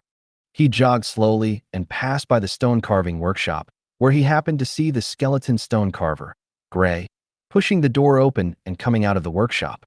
Seeing Fang Hao running towards him, Gray was also slightly startled. "Good morning, Lord." Gray bowed and said respectfully. "Good morning, Gray." Fang Hao also smiled. Gray continued, "Lord, the golem stone armor you ordered last time has been produced, 1,000 sets." In a system mission, Fang Hao obtained the overall blueprint for crafting the gargoyle golem. Each part of the gargoyle golem also had its own separate blueprint. And the head stone armor, torso stone armor, arm stone armor, and leg stone armor all required a material called finely carved stone slab. Previously, Fang Hao had assigned the task of crafting finely carved stone slabs to the stone carvers. After so many days, the number produced had actually reached 1,000 sets. They were really working hard. "Okay, stop the work on the stone armor for now. I'll inform you when it's needed," Fang Hao said. "Okay, sir." Gray bowed again and walked away. Fang Hao jogged all the way back to the Lord's mansion. After a simple rinse to wash off the sweat, he checked the crafting conditions for the golems. He hadn't crafted them before because he was either short of finely carved stone armor or precision parts. Now all the materials were complete, only the energy core blueprint he hadn't obtained yet. The 11 energy cores in the warehouse were collected from battles with golems over time. Gargoyle Golem, Energy Core 1, Basic Head 1, Head Stone Armor 1, Basic Torso 1, Torso Stone Armor 1, Basic Arms 2, Arm Stone Armor 2, Basic Legs 2, Leg Stone Armor 2. Looking at the materials required for the golems, Fang Hao began to craft the materials one by one. Basic Head, Iron 5, Cast Iron Block 2, Metal Parts 12, Precision Parts 8. Basic Torso, Iron 15, Cast Iron Block 8, Metal Parts 42, Precision Parts 17. Basic Arms, Basic Legs. Crafting Quantity 1, Start Crafting. Hundredfold Increase Triggered, Obtain Basic Head 101. Hundredfold Increase Triggered. Fang Hao continued to craft the stone armor. Head Stone Armor, Cast Iron Block 2, Finely Carved Stone Slab 1, Mithril 2, Mana Essence 1. Torso Stone Armor, Cast Iron Block 18, Finely Carved Stone Slab 8, Mithril 10, Mana Essence 5. Arm Stone Armor, Leg Stone Armor. Still Quantity 1. Hundredfold Increase Triggered, Obtained Headstone Armor 101. Hundredfold Increase Triggered, Obtained Torso Stone Armor 101. Hundredfold Increase Triggered. One golem part after another fell from the air. Heads, bodies, limbs, It was as if this was a golem mechanical recycling station, with various parts piled up into a small mountain. Golems themselves were large, and their various parts were also quite substantial. These 101 parts, wouldn't they be able to craft more than 10,000 golems? Fearing that too many golems would cause chaos in the city, Fang Hao directly left the city. In a spacious open area, he set the crafting quantity to 11. He chose to craft. Hundredfold increase triggered, obtained gargoyle golem 1111. Boom, boom, boom. One after another, large-bodied gargoyle golems fell from midair, stirring up a cloud of dust. Gargoyle golem, tier 5. Constructs landed all around, kicking up a cloud of dust. Fang Hao fanned the dust away while checking the construct's attributes. Gargoyle construct, tier 5. Category, construct. Body strength, level 4 strength. Abilities, construct body, magic immunity. Construct body. Activated construct, will not flee, immune to all negative statuses such as terror, silence, etc. Enters an unstable state when physically damaged. Construct technician can repair the construct and restore its combatability. Magic immunity. The gargoyle's external stone armor reduces incoming magic damage by 50%. Description. Gargoyles are successful construct products. Their tall bodies and perfect defense allow them to form a powerful front line against enemies. Constructs do not belong to troop types. Their category is closer to manufactured goods like demon puppets. They only have 2 skills, construct body and magic immunity. The construct body ability, based on the description, means it's a mechanical body unaffected by any negative magic, and if damaged, a technician can repair it. After being repaired, it can be sent back into the battlefield to continue fighting. If this were the modern world, they would be robot soldiers. The second ability is magic immunity, which can reduce magic damage taken by 50%. It can be said that the gargoyle construct's true positioning is that of a strong, high-defense warrior. Whether facing physical or magic attacks, they possess strong defensive capabilities. They are a troop type with high defense and high attack, but low agility. Unfortunately, due to the lack of energy cores, Fang Hao could only produce a little over 1,000. Most of the remaining materials will have to wait until he obtains the method for producing energy cores before they can be used. After checking the construct's attributes, Fang Hao continued to make weapons for them. Last time, in the church cemetery, Fang Hao had obtained a black iron construct universal longsword blueprint. Because this construct longsword was large and heavy, it hadn't been used before he had constructs. Now that he had constructs, it was the perfect time to equip the gargoyle constructs. Black iron construct universal longsword. Iron 5, cast iron block 5, metal parts 12, leather 2. Production quantity 11. Hundredfold increase triggered. Obtain black iron construct universal longsword 1111. Heavy construct longswords appeared. Fang Hao said, "One for each of you. Pick up the longswords." 1 second after the command was given, the constructs began to move, taking heavy, slow steps towards the longsword's location, bending down to pick up the longswords from the ground. The black iron longsword was originally the weapon of the gargoyle construct. Held in their hands, the size was just right.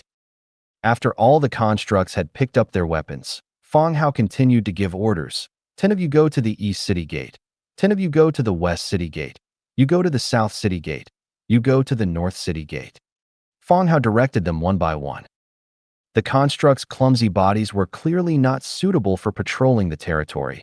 Their strength lay in defending specific locations. The constructs that received the orders walked with heavy steps towards the designated city gates. Upon approaching the walls, their massive bodies became like sculptures, half hanging on the stone walls, resembling vivid stone carvings. "The rest of you, head to the hidden soldier cave to await orders," Fang Hao shouted again. The constructs began to head towards the hidden soldier cave, and Fang Hao also started walking back.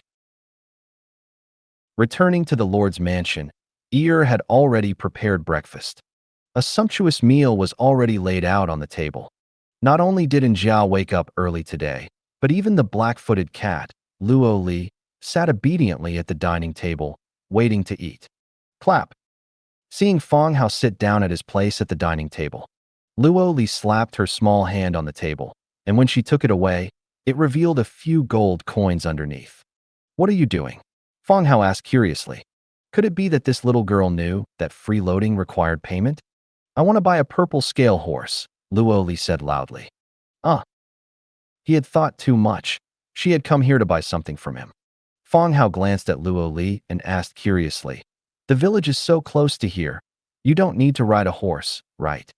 Luo Li's large eyes rolled around, and she continued, Don't worry about it. Is this enough? I want to buy one. I've already picked it out. Fang Hao looked at her, then at Njia. Njia probably had her own purple scale horse and had often shown it off to Luo Li. After the big battle this time, Fang Hao had rewarded her with quite a few gold coins, and her first priority was to buy a purple scale horse of her own. Moreover, a purple scale horse wouldn't cost just 5 beast head gold coins, right? Coupled with Luo Li's current demeanor, it felt more like she was half buying, half robbing. The black-footed cat race had indeed performed outstandingly in this battle, and Luo Li had played a leading role. Rewarding her with a purple scale horse was acceptable. He collected the 5 beast head gold coins from the table and said, All right, I'll sell it to you. After eating, go to the stable and lead it out, but you're only allowed to buy one. Hearing Fang Hao agree, Luo Li's expression immediately lit up, and she almost jumped up and down. Hee, okay, Luo Li immediately agreed, then cast a provocative glance at Njia beside her. Let's race horses after we eat. I'll show you how I'm going to win this time. TCH, as if I'm afraid of you. Just be careful not to fall off, Njia replied. As if I'm afraid of you, Luo Li retorted. The two of them instantly became tense, talking back and forth. Breakfast was all served, and the two began to devour it like a whirlwind. After quickly finishing, the two of them went straight out the door and walked towards the stable behind. Less than 5 minutes later, the sound of urgent hooves could be heard. 2 purple scale horses, charging headlong, galloped towards the outside of the city. Watching the two of them ride away, Fang Hao somewhat regretted selling Luo Li a purple scale horse. If these two went crazy and ended up with something bad, wouldn't he just be asking for trouble? Ding. Just as Fang Hao was watching the 2 horses gallop away in a cloud of dust, the Lord's book sent a private message notification. He opened it and saw that Zhang Bin had sent a message. Boss, the trade market I told you about last time has been built. The surrounding villages and towns have started coming here to sell and exchange goods. I've formed a security team to maintain market order. Boss, could you make me a batch of equipment? Zhang Bin had mentioned building a trade market to Fang Hao several times. He planned to conduct trade with the towns to the west to increase the city's income and break the singularity of the town's economy being solely based on agricultural production. At the time, Fang Hao had expressed his agreement and support. After this period of time, the trade market had gradually gotten on track. However, after opening the market to the outside, the number of outsiders also gradually increased, which led to market order problems. Buying and selling goods inevitably led to some disputes and chaos, and sometimes even 2 groups of people would start fighting. Therefore, Zhang Bin used the indigenous residents to form a security team specifically to manage the market's order. The team had been formed, but the equipment he had was far inferior to Fang Hao's. Adhering to the idea of finding the higher-ups when in difficulty, he planned to have Fang Hao make him a batch of decent, presentable equipment. Okay, how many sets do you need, and what type? Fang Hao asked. With his 100-fold increase buff, he wouldn't waste much material at all. In fact, just a little bit of the equipment sold in the channel would be enough for the quantity Zhang Bin needed for his security team. Boss, I need 200 sets first, preferably leather armor equipment, Zhang Bin replied. Since it was for internal city security and was a regular militia team, Zhang Bin chose leather armor. It was suitable for long hours of patrol and wouldn't be as heavy as heavy armor. Guxia. Okay, how about the Guardian's Cuirass, blue set? Fang Hao sent the image. Immediately after sending it, the other side replied instantly, Holy crap, a blue set, then boss, I'll take 500 sets. Even the city defense soldiers don't have anything this good. Okay, I'll make them for you, Fang Hao replied. After replying to Zhang Bin, Fang Hao walked straight out the door and began making equipment in the open space. Hundredfold increase triggered. Obtain Guardian's set 505. After making the Guardian set, Fang Hao continued to make purple weapons, the Warmonger Gladiator's Greatsword. This long one-handed sword was obtained from a platinum treasure chest. He hadn't made it after returning, so it was a good time to make it now. Of course, this purple weapon was not for Zhang Bin's patrol team. Instead, it was made to be distributed to the transmigrators in various locations for self-defense. As for large-scale equipping, it required a huge amount of materials, and the equipment replacement would have to be done step by step. Warmonger Gladiator's Greatsword, Purple Cast Iron Block 2, Fine Iron 5, Thick Tough Leather 2, Metal Parts 4, Mithril 2. Production Quantity 1, Confirm Production. Hundredfold Increase Triggered. Obtained Warmonger Gladiator's Greatsword 101. Clattering sounds as purple weapons fell from the air. Fang Hao picked one up, held it in his hand, and lightly swung it twice. The gladiator's greatsword was very sharp and didn't feel too heavy in his hand. It was quite suitable for someone like him to use. Warmonger Gladiator's Greatsword, Purple. Category, One-handed sword. Damage, Level 4 damage. Ability, Kill enemies, shorten skill cooldown by 20%. Description, Sharp and bloodthirsty. It sends the Warmonger to the victor's throne. The Warmonger's Greatsword was indeed a very good weapon. It reached level 4 damage and also had the ability to reduce cooldown time by killing enemies. If used well, this could be used to refresh one's skills and maintain high output capability. It felt very suitable for Rolana. Rolana's skills were already very powerful, and if they could be refreshed quickly, wouldn't she become a human turret? In short, Fang Hao was very satisfied with this weapon. He reopened the Lord's book and messaged Zhang Bin. Zhang Bin, I've put the equipment you wanted on the shelves. Accept it. After saying that, he began putting the weapons and equipment on the shelves. He put 500 sets of the Guardian set on the shelves and took out 500 sets of Black Iron Knight's swords from the warehouse, putting them on the shelves along with the Warmonger's great swords and sending them to Zhang Bin. Zhang Bin also completed the transaction very quickly, and all the weapons and equipment were delivered to him. Holy crap, boss, a purple one-handed sword, is this for me? After receiving the weapons, Zhang Bin exclaimed again. He was also very excited that he could use a purple weapon. Yes, it's for you, Fang Hao replied. Thank you, boss, Zhang Bin thanked him again. After hanging up Zhang Bin's private chat, Fang Hao continued to distribute the purple great swords to the other transmigrators. One-handed swords were weapons that many people could wield and did not require special class restrictions. All the transmigrators also thanked Fang Hao after exclaiming. After distributing the equipment to the transmigrators, he walked back. When he reached the entrance of the Lord's mansion, he saw Ir organizing a group of maids gathered in front of the Lord's mansion. Master. Master. The maids greeted Fang Hao one by one. Where are you going? Fang Hao asked curiously. The maids had changed out of their maid uniforms and were wearing leather armor, some with iron swords hanging at their waists, looking like they were about to go to the battlefield. Master, I'm taking everyone to the training ground to train, Ir said. Last night, Fang Hao had told Ir about the Blackstone training ground and also asked her to urge the maids to exercise diligently. Even if they didn't actually participate in combat, increasing their tier would also improve their health and give them a longer lifespan than ordinary people. Therefore, after breakfast, Ir arranged for the maids working in shifts to go to the Blackstone training ground in batches to train. Oh, that's good. On the first day, pay attention to the amount of exercise, Fang Hao instructed. Understood, master. Then we'll be going. Okay, go ahead. Ir called out and led a group of rabbit girls and fox girls towards the Blackstone training ground. The Blackstone training ground was very large, even if the Earth Spirit girls were also training.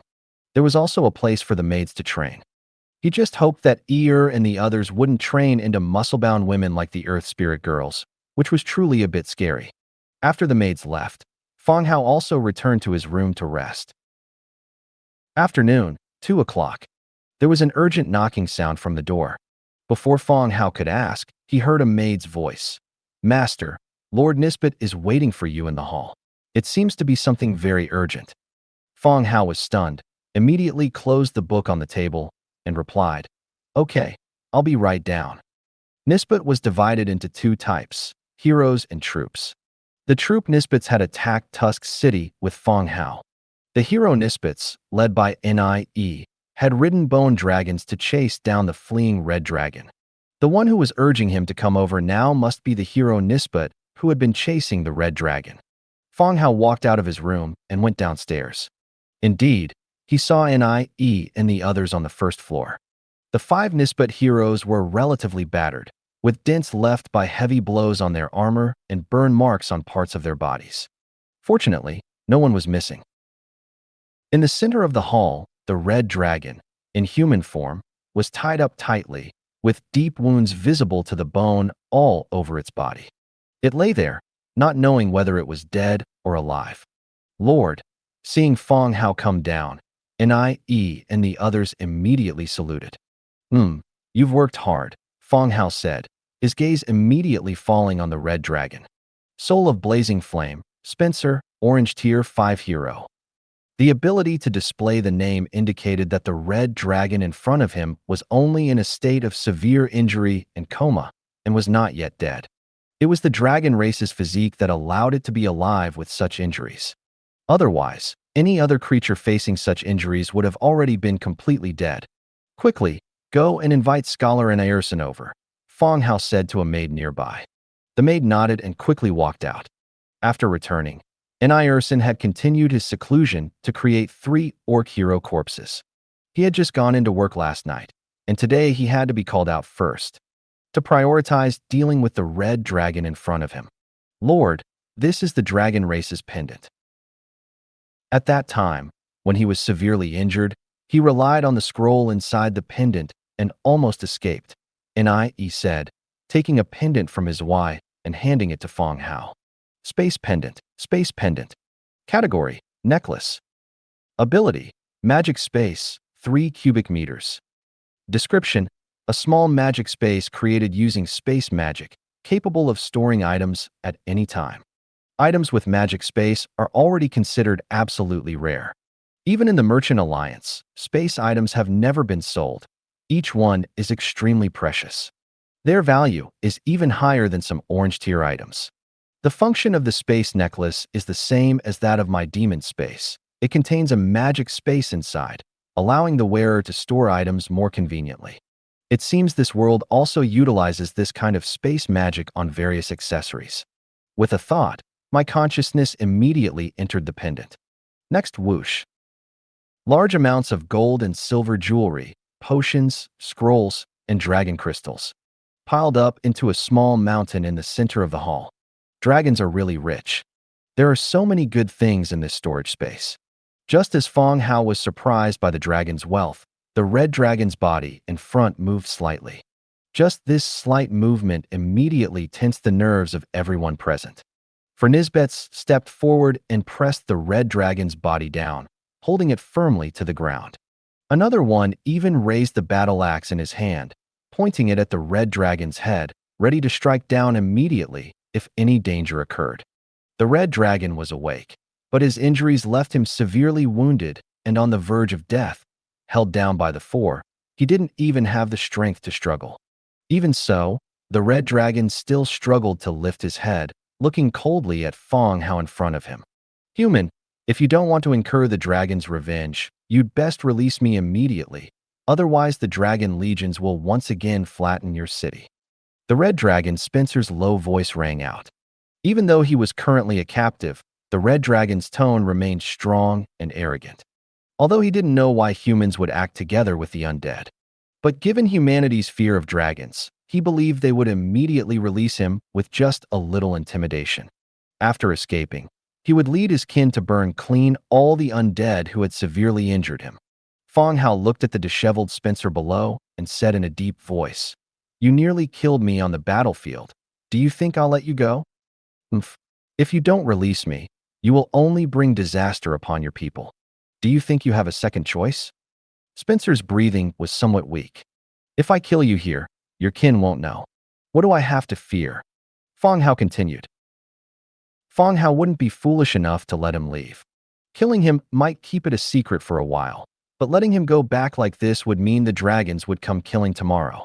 Regarding the territory's current air defense, it was truly difficult to face the dragons' aerial assault.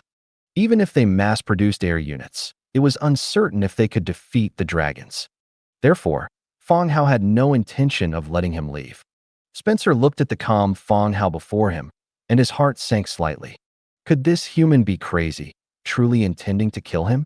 Suddenly, he felt a little uncertain. Changing the subject, Spencer continued. This matter was actually caused by the orcs. There's no deep hatred between you and me. If you truly kill me, the consequences you face will be even more severe. Although Spencer didn't want to die, he wasn't afraid of death either. This wasn't because of his strong character, but because he was bound to a hero altar. Even if he died, he could be resurrected. At that time, he would also bring the dragon army and flatten this place. Just as Spencer was thinking about what methods he would use to torment the human before him when he sought revenge, a series of hurried footsteps came from outside the door. Behind the rabbit maid, Nelson led a group of funeral priests in. Nelson first glanced at the dragon held down by the four Nisbets, then bowed and said, "Lord." Fang Hao nodded and said directly, "Nelson, kill him. Don't let him resurrect." "Yes, Lord," Nelson replied. And Spencer, on the side, widened his eyes at this moment, staring fixedly at the entering Nelson and the group of funeral priests.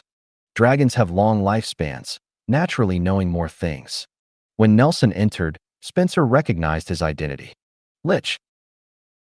One not skilled in combat, yet holding a position second only to the leader among the undead due to mastering transformation rituals and secrets. Similarly, they also possess methods to imprison living beings' souls and prevent heroes from resurrecting. Feared by heroes of all factions. Seeing that there was a lich here, Spencer could no longer maintain his composure, and his heart completely panicked. He didn't know why a profession like lich priest would appear in such a remote small place, but he knew that once he died and his soul was imprisoned, he would be completely unable to use the hero altar to resurrect. This made him lose all his advantages. Spencer wanted to commit suicide, but in his current physical state, he couldn't even do that. Simply biting off his tongue or something similar, given the dragon's physical strength, would only make him bleed a little more. "You can't kill me. If I die, the dragons will definitely trace it back to you," Spencer roared loudly. Even if no news got out, as long as the dragons investigated, they would eventually take notice of Fang Hao's location. But things had come to this point. He had to die? Don't worry, it won't hurt. Becoming undead is more comfortable than you might imagine. Fang Hao revealed a smile. "Don't kill me, we can talk again. Not all problems can be solved by force." Spencer still shouted. But Fang Hao smiled and shook his head. "Just as you said, the dragons are too powerful. No matter what, I wouldn't dare let you leave." After speaking, Fang Hao winked at a few Nisbets. Nie, raising the battle axe in his hand, was about to strike down. "Wait a moment."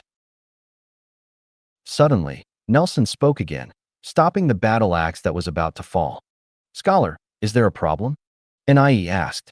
Nelson said to the funeral priests behind him, "Go prepare a few buckets. Dragon blood is a very good alchemical material and can be sold for a high price in the Merchant Alliance." Uft. Hearing Nelson's words, Spencer spat out a mouthful of fresh blood and fainted directly. When had the powerful and arrogant dragons ever suffered such humiliation? Humble humans and undead, discussing in front of him which parts of a dragon's body were valuable. The unconscious Spencer was dragged out. In an open space, Nelson fed him a potion, causing Spencer to transform into his dragon form. Then, Nie raised his battle axe and severed Spencer's head. Blood gushed out like a fountain, flowing into the empty buckets that had been prepared. At the same time, Nelson began organizing people to skin and tendon him, while the funeral priests had already prepared the ritual array to imprison his soul. A dragon's entire body is a treasure. Dragon blood, dragon scales, and dragon tendons are all very valuable materials. They can be used in alchemy, forging, and many other aspects. It's just that due to the dragon's power, No one dares to sell these things openly, but in some gray market areas. Materials and organs from a dragon's body can be sold for a considerable price, even reaching astronomical figures. That's why the profession of dragon slayer, a profession often heard of but rarely seen, is rumored among various races. Fang Hao didn't understand these things much, so he left it to Nelson to handle. The thing he needed to do was also very simple. He needed to develop enough strength to resist the dragons before they discovered that Spencer had died by his hand, to deal with the dragon's revenge that would follow. Returning to the Lord's mansion, Fang Hao opened the Lord's book and posted some acquisition information on it. Acquiring blueprints for defending against aerial units, price negotiable. But aerial units are inherently special troops. They are already scarce, and effective ground-to-air defenses are also very rare.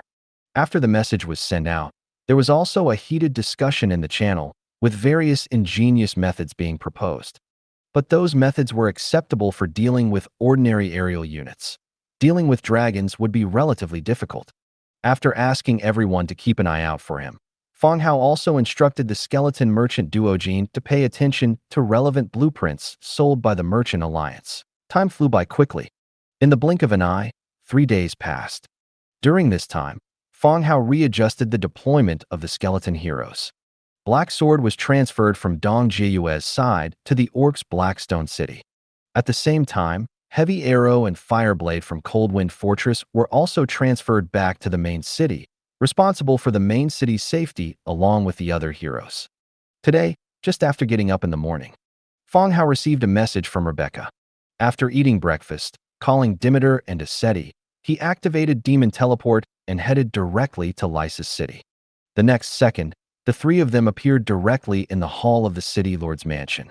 The hall was empty, and the appearance of the three didn't attract the attention of others. He stopped a passing maid and asked, "Where is Rebecca?" The maid stared blankly at the three people in front of her, frowning as she asked, "Sir, you are?" "I am Fang Hao, the City Lord of Lysis City." Fang Hao reintroduced himself. Well, he had been away for over a month, and the people here didn't recognize him anymore. The maid frowned and carefully sized up the young man in front of her. After realizing it was indeed the City Lord, she immediately replied respectfully, "Lord City Lord, the madam is practicing sword in the garden." "Practicing sword?" "Yes, the madam now practices sword for a while every morning after getting up." The maid continued to reply, "It seems that after being assassinated by Aubrey last time, Rebecca also decided to train herself. Take me there." Fang Hao continued, "All right, Lord." The maid put down what she was doing and walked ahead to lead the way for Fang Hao and the two others. Following behind the maid, they walked all the way out of the City Lord's mansion. Following the flower-filled corridor, they arrived at the back garden. From afar, they saw Rebecca wearing a tight leather armor, outlining her full and proud body curves. Her long hair was tied back, and she continuously swung a one-handed sword, performing various attack movements. The set of movements was fluid and smooth, looking quite professional. Approaching the back garden, Fang Hao walked in alone. Demeter and Aseti, however, didn't follow in, standing outside the garden and waiting. Hearing footsteps, Rebecca stopped her movements, and when she turned back and saw Fang Hao, a smile also appeared on her face. She sheathed her long sword and asked, "When did you arrive?" "Just arrived as well." "What made you think of practicing sword?" Fang Hao said with a smile. In Fang Hao's mind, Rebecca completely fit the image of a noble and graceful court lady. She herself was skilled in painting and had some research into costume design. Suddenly starting to wield a sword was still somewhat different from her previous image. Ah. Rebecca sat on the rocking chair and stretched out with a heavy sigh. Her full bust made the buckles on her breastplate emit a strange sound. She casually said, "No choice, I'm afraid someone might harm me. Now all the city's forces are under your unified command. Who would dare harm you?" Fang Hao also sat down opposite her. "What if? I still need to be careful." Fang Hao didn't continue talking about practicing sword, but instead asked directly, "Right? Is there something you called me over for this time?" Rebecca fanned herself with her slender hand and said directly, "There are two things I need to tell you about." What things? The Federal Council is about to be held. I will set off next week, and as the city lord, you will need to go with me. After all, you are nominally the manager of this city. Rebecca said directly. If Lysa's city hadn't changed its city lord, Rebecca attending the meeting as the representative would have been fine. But with a new city lord, the city lord needed to go to the council meeting. That's so troublesome. It's not troublesome, just a formality. You don't need to worry about the rest. Rebecca said. Thinking about it, it wasn't a big deal. He had demon teleport and could return at any time, so it was fine. Okay, just remind me when the time comes. What about the second thing? After agreeing, Fang Hao continued to ask. I need money. I plan to tear down the abandoned warehouses in the DC district and rebuild them into a batch of residential areas and a market. Rebecca looked at Fang Hao a little awkwardly and said in a low voice. Lysa's city was developing very well. The living environment for residents and the surrounding safety were better than in other cities. But the city's development speed was a bit ahead of schedule. Originally, the plan to redevelop the DC district was part of next year's city redevelopment plan. It's just that now, with Fang Hao's backing, Rebecca didn't plan to bear this huge sum alone. She just happened to use this opportunity to ask Fang Hao for money. How much money do you need? Fang Hao asked. In terms of the tax revenue from the affiliated city, his investment in Lysa's city was not a loss. Estimated at 3 million gold coins. Rebecca stated the exact figure, clearly having already done the calculations. Given the current scale of the territory, 3 million gold coins wasn't a lot and was completely acceptable. Fang Hao thought for a moment and continued. The money is easy to talk about, but winter will arrive soon. Isn't starting construction now a bit ill-timed? No, before winter arrives, many people will need work and labor costs will be lower. Moreover, the city also needs to provide corresponding jobs for these people. Rebecca said seriously. Fang Hao's meaning was that construction sites would stop in winter, as work couldn't be done in the freezing cold. But Rebecca's idea was completely opposite to his. The arrival of winter would result in many idle people. Fields couldn't be cultivated, and many jobs would cease. And Rebecca wanted to provide more jobs at this time to solve the difficulties of these people. Even at a lower price, they needed to help the lower class get through the winter. Otherwise, the surrounding villages and towns would be harassed by refugees, and in the following year, more bandits and vagrants would appear around the city. The two stood from different perspectives, and the things they saw were also different. Okay, I agree to this matter. I'll send the money over to you this afternoon. Fang Hao agreed directly. Hearing Fang Hao agree, Rebecca immediately smiled, got up and sat beside Fang Hao, putting an arm around his shoulder and saying, having a reliable man makes things a lot easier. Feeling the softness coming from his shoulder and the fragrance from Rebecca's body, Fang Hao's heart also stirred, and he continued to ask, right, have you seen Lorana recently? I haven't seen her in a long time. A few days ago, Lorana went back to her place and hasn't returned yet. Are you looking for her for something? Rebecca got up again and sat back in her rocking chair. Nothing, just asking. Fang Hao replied. The two sat together, chatting about recent events and the future direction of the city's development. After chatting for a while, a merchant came to see Rebecca. Fang Hao also bid farewell to Rebecca. Returning to his room, Fang Hao planned to use demon teleport to return to the main city. Squeak. A white-furred mouse climbed directly onto Fang Hao's desk, holding a folded piece of paper in its hand, staring at him with big eyes. Skull Rats. The Skull Rats information network is truly impressive. He arrived here this morning using teleportation, and before noon, the Skull Rats had already received news of his arrival. And they brought new information. Fang Hao took the card from the Skull Rat's claws and looked at the contents. 2 items were written above and below.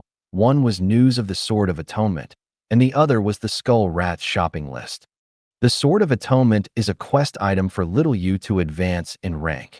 Each time she obtains the Sword of Atonement, Little Yu's rank and strength will significantly improve. It can be said that she is the hero Fang Hao has seen with the most bizarre advancement method. Rather than collecting items to increase strength, It is more like using items to restore her previous power. This made Fang Hao very curious about how far Little Yu would eventually advance. He had been paying attention to news about the Sword of Atonement, and the Skull Rats were also inquiring about it. On the list, behind the Sword of Atonement, were marked two names: Blazing Flames Mercenary Group, Angus Snow Trading Company, Church.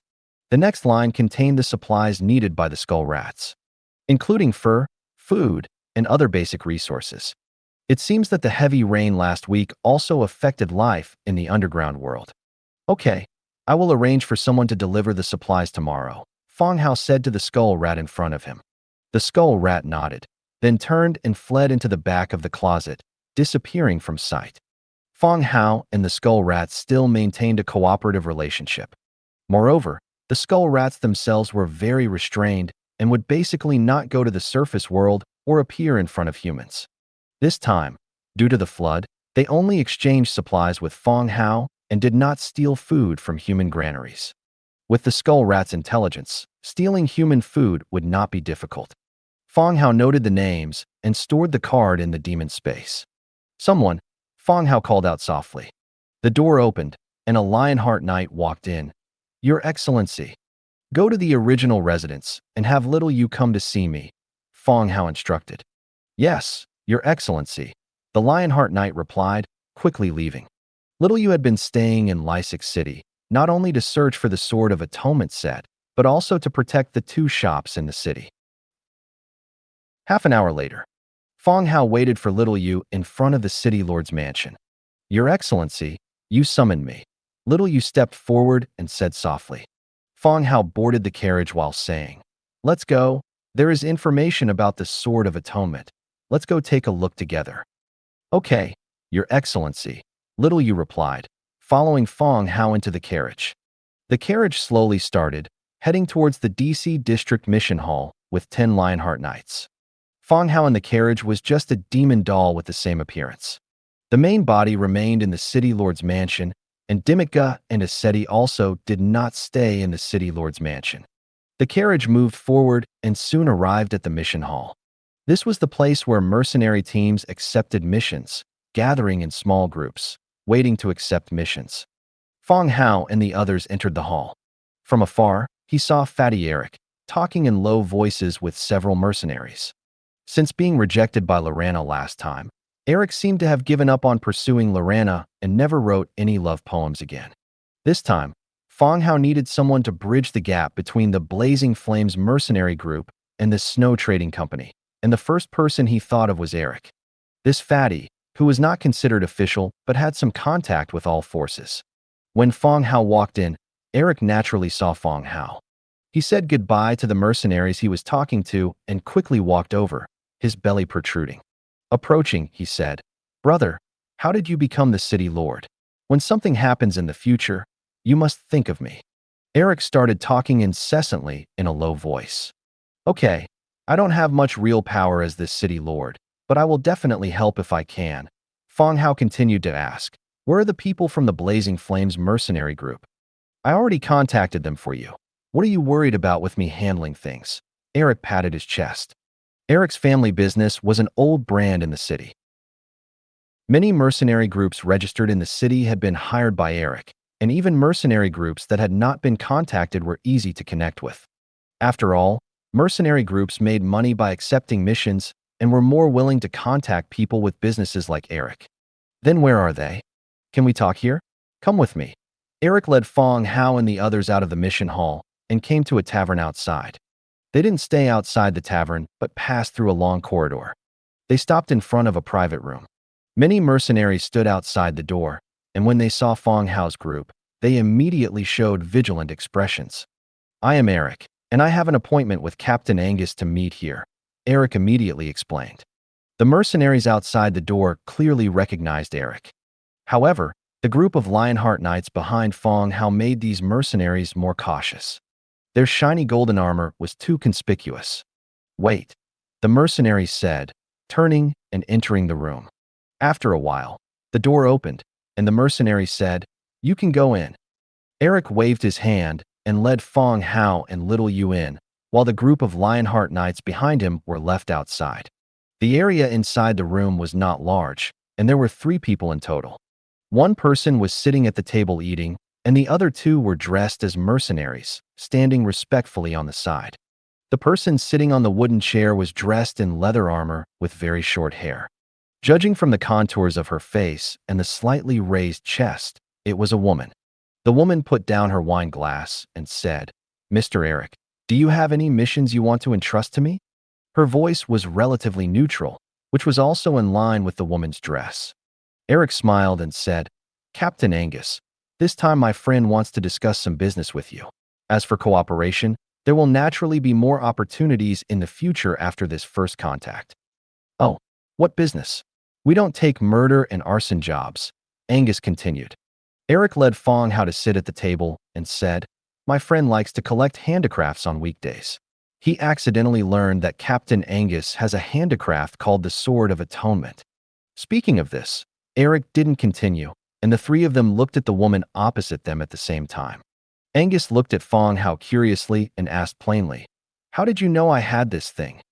"I heard it in the tavern," Fang Hao replied casually. No matter where the answer came from, it was easy to be questioned further, but a place like a tavern was most suitable for perfunctory answers. Angus raised an eyebrow. "You also believe the news in the tavern? Do you think we mercenaries would collect those things?" "Isn't that why I came to ask? If Captain Angus has it, I can offer a very good price, a more generous price than accepting a mission," Fang Hao said directly. The Skull Rat's information was always reliable, and they could even find the faceless ones in the city, so a handicraft would naturally not be wrong. Now it just depended on whether the woman in front of him was willing to sell this handicraft.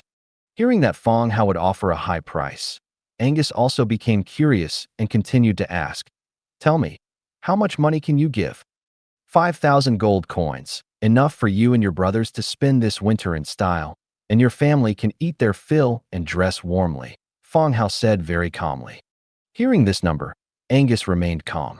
But the 2 younger brothers behind her had already widened their eyes, showing surprised expressions. The mercenary group was one of the professions that shed blood on the edge of a knife. Recently, the missions they had accepted were all scattered commissions. Although they sent out many people, they only earned a few gold coins, and most of them were silver coins. They couldn't accept hundreds of gold coins, and when they did, they often faced life-threatening dangers. And these 5,000 gold coins were indeed a considerable sum for the current Blazing Flames mercenary group. It's enough to keep all the brothers fed and warm through the winter. The 2 men's whispers caused Angus to turn around and glare at them fiercely. The 2 underlings were so frightened that they immediately shut their mouths. "Is this artifact important to you?" Angus asked. "It's fairly important." Angus thought for a moment, then continued, "I do have one in my possession, but I also like this artifact very much and have no intention of selling it." Hearing this answer made the matter easier to resolve. If he really liked it and didn't intend to sell it, he wouldn't admit to having the artifact. Bringing it up now is simply to ask for a higher price. "How much money are you looking for?" "If it exceeds my estimate, I will give up on this collectible," Fang Hao asked directly. Angus sized up Fang Hao, then looked at Eric. After thinking for a good while, he finally said, 8,000 gold. "And when the City Lord's mansion goes to Silverwing City this year to attend the council, I want the Flame Mercenary Group to have a spot on the escorting mercenary list." Hearing Angus's conditions, Fang Hao frowned slightly. Clearly, the other party knew his identity. Otherwise, he wouldn't have mentioned the City Lord's mansion hiring mercenaries. "That's too much money, and I can't make decisions about the City Lord's mansion's affairs. It's useless to tell me," Fang Hao continued. Angus kept looking at Fang Hao, observing his expression. 7,000 gold, and you help me submit the name. Whether we get selected or not, we'll fight for it ourselves," Angus said. "Okay," Fang Hao agreed. "All right, how do we trade?" "I'll have someone get the money, and you have someone get the item," Fang Hao said. "Okay." Both sides sent their men to get the items and complete the transaction as quickly as possible. During the free time, Fang Hao also curiously asked, "Commander Angus, why do you want to take on the escort mission?" "Missions are hard to come by, and I want to find a backer for my brothers," Angus said without any concealment. With Commander Angus's abilities, Are there still missions that are hard to come by? Eric chimed in from the side. Angus smiled slightly, but didn't say much. With the transaction settled, the conversation became more casual. They tentatively chatted about some things. Not long after, the door opened again. Their respective men came back with the items. The mercenary team was holding a slender wooden box that seemed to be quite well wrapped. And the Lionheart Knight handed Fang Hao a leather bag filled with gold coins. With each step, the gold coins collided, making a crisp sound. Fang Hao pushed the leather bag in front of Angus. Count it. Angus also handed over the wooden box, then opened the leather bag and began to count. Sword of Delayed Justice. Inside the wooden box were two swords, one long and one short, with the same design. They should be classified as dual swords. Fang Hao had nothing to say and directly handed the wooden box to Little Yu. The latter took it and nodded slightly. Disaster Song, Hilda, Blue Tier 4 Hero. In just an instant, Little Yu's tier changed, from Blue Tier 2 to Tier 4. After the two sides reached a transaction, Fang Hao didn't plan to linger and was about to leave when Angus casually said, "Take good care of it. I'll buy it back when I have money." Fang Hao was taken aback. "Do you like this artifact that much?" "Countess Hilda's relic is more than just an artifact to me," Angus said softly. "All right, then save up more money, and I'll make a good profit," Fang Hao said. After speaking, Fang Hao walked out of the room, leading a group of Lionheart Knights towards the outside. Stepping out of the tavern, Eric led Fang Hao to the next location again, heading to the Snow Trading Company to purchase the next Sword of Delayed Justice. At the same time, 100 Cities Federation, Central Main City, Silverwing City. Silverwing City is located in the central position of the 100 Cities Federation. It is the power center of the 100 Cities Federation and also possesses the strongest human power in the region. In the city center of Silverwing City, there are three tall buildings towering into the clouds: the Parliament, the Hall of Heroes, and the church's Grand Hall. At this moment, in the church's golden and magnificent hall, the Archbishop and several bishops sat high on the seats at the top of the Golden Hall, looking down at Hubert below. This wasn't the first time Hubert had been summoned by the council, but it still made him nervous. He wasn't a member of the church and didn't believe in any god of light, but the church's power in the Federation was still something he couldn't resist.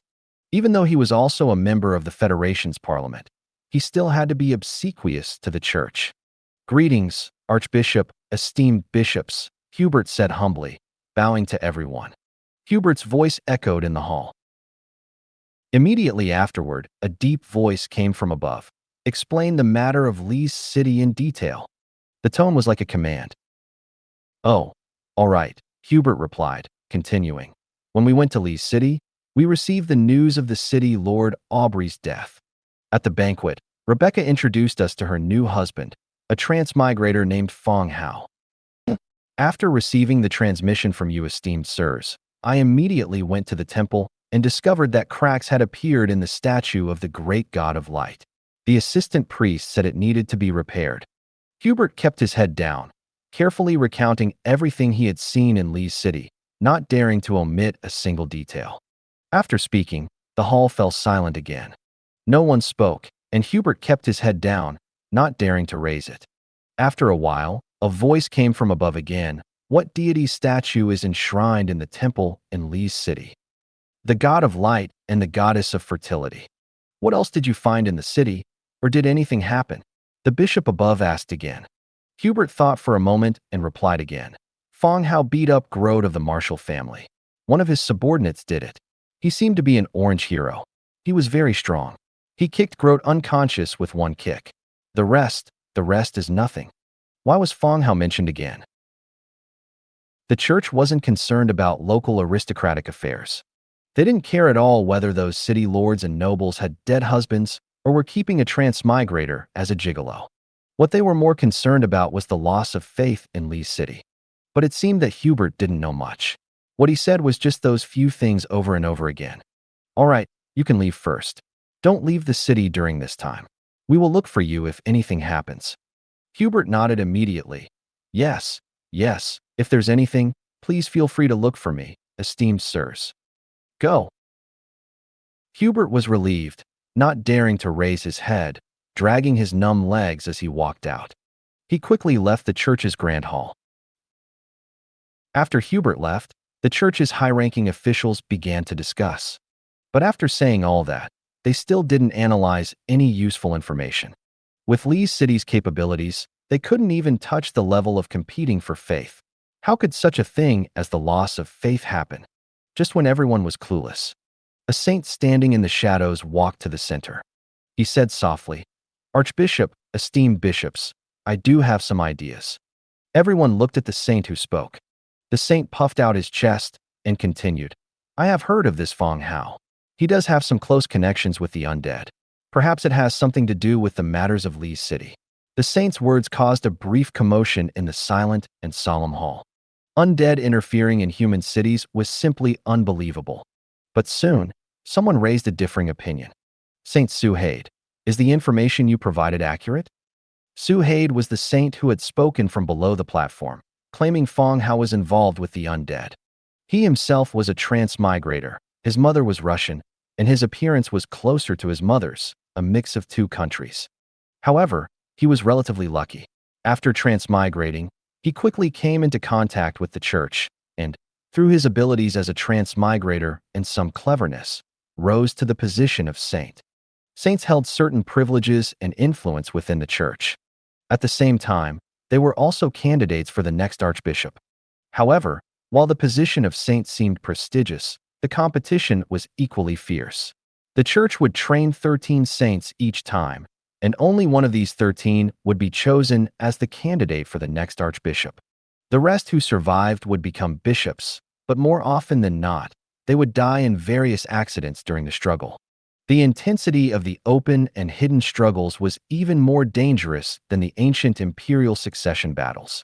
Compared to that, the power level in this world far exceeded that of ordinary people, making killing much simpler. Hearing the bishop's question from above, Suhaid shook his head and replied, "This is a deduction based on the information I have, not definite news." The questioning bishop nodded and said, "Given that a temple for the undead god cannot be established in Lissith City, it's unlikely to be the work of the undead." As soon as he said this, everyone felt it made perfect sense. There were fundamental differences between races. If a temple for the undead god were established in Lissith City, it would likely cause panic within the city. The possibility of it being the god of the undead was very low. The entire hall was silent for a while before the archbishop on the top seat spoke softly. "Suhaid, tell us what you know." "Yes." Suhaid bowed again and began to recount everything he knew about Fang Hao, adding to the information about Fang Hao mentioned by Hubert earlier. Only then did he arrive at his initial conclusion. After finishing his introduction, Suhaid obediently stood to the side and remained silent. Next, the archbishop and the various bishops discussed the matters concerning Lissith City. They quickly decided on a course of action. Originally, they should have arranged for people to go to Lissith City for investigation.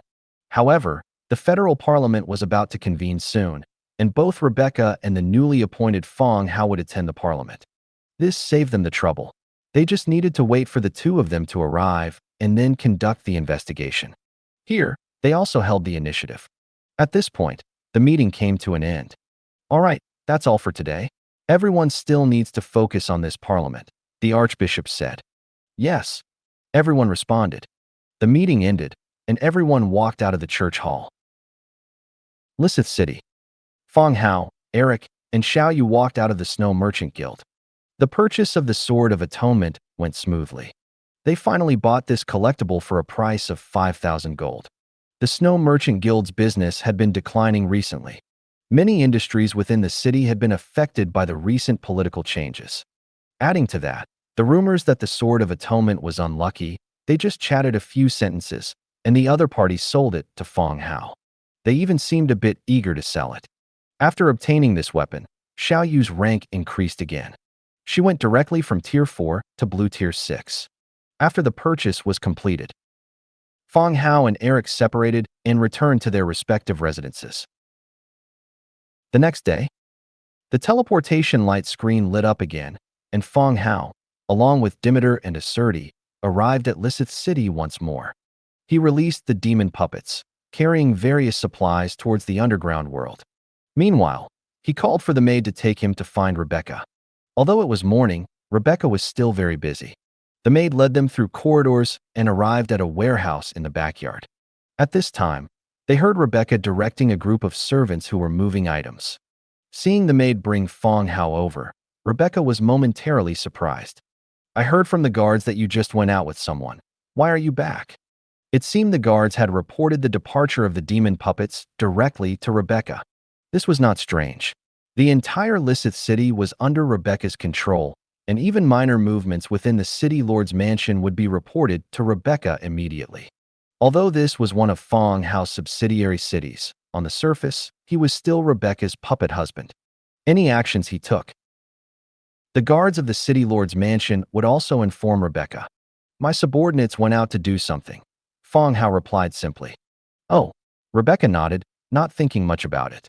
Next, while directing the servants to organize the warehouse, she asked, "Is there something you need from me?" "I came to bring you money. Didn't you say you needed it urgently?" Fang Hao continued. "Money?" Hearing the word money, Rebecca's eyes immediately lit up. Yesterday, she had asked Fang Hao to prepare 3 million for the warehouse renovation. Had he already prepared it? "Where is the money?" Rebecca immediately asked. "Should I put it here?" Fang Hao asked in return. The warehouse in front of them was quite clean. Although 3 million gold coins was a large sum, this warehouse was spacious enough to hold it. "What do you mean? Did you bring it with you?"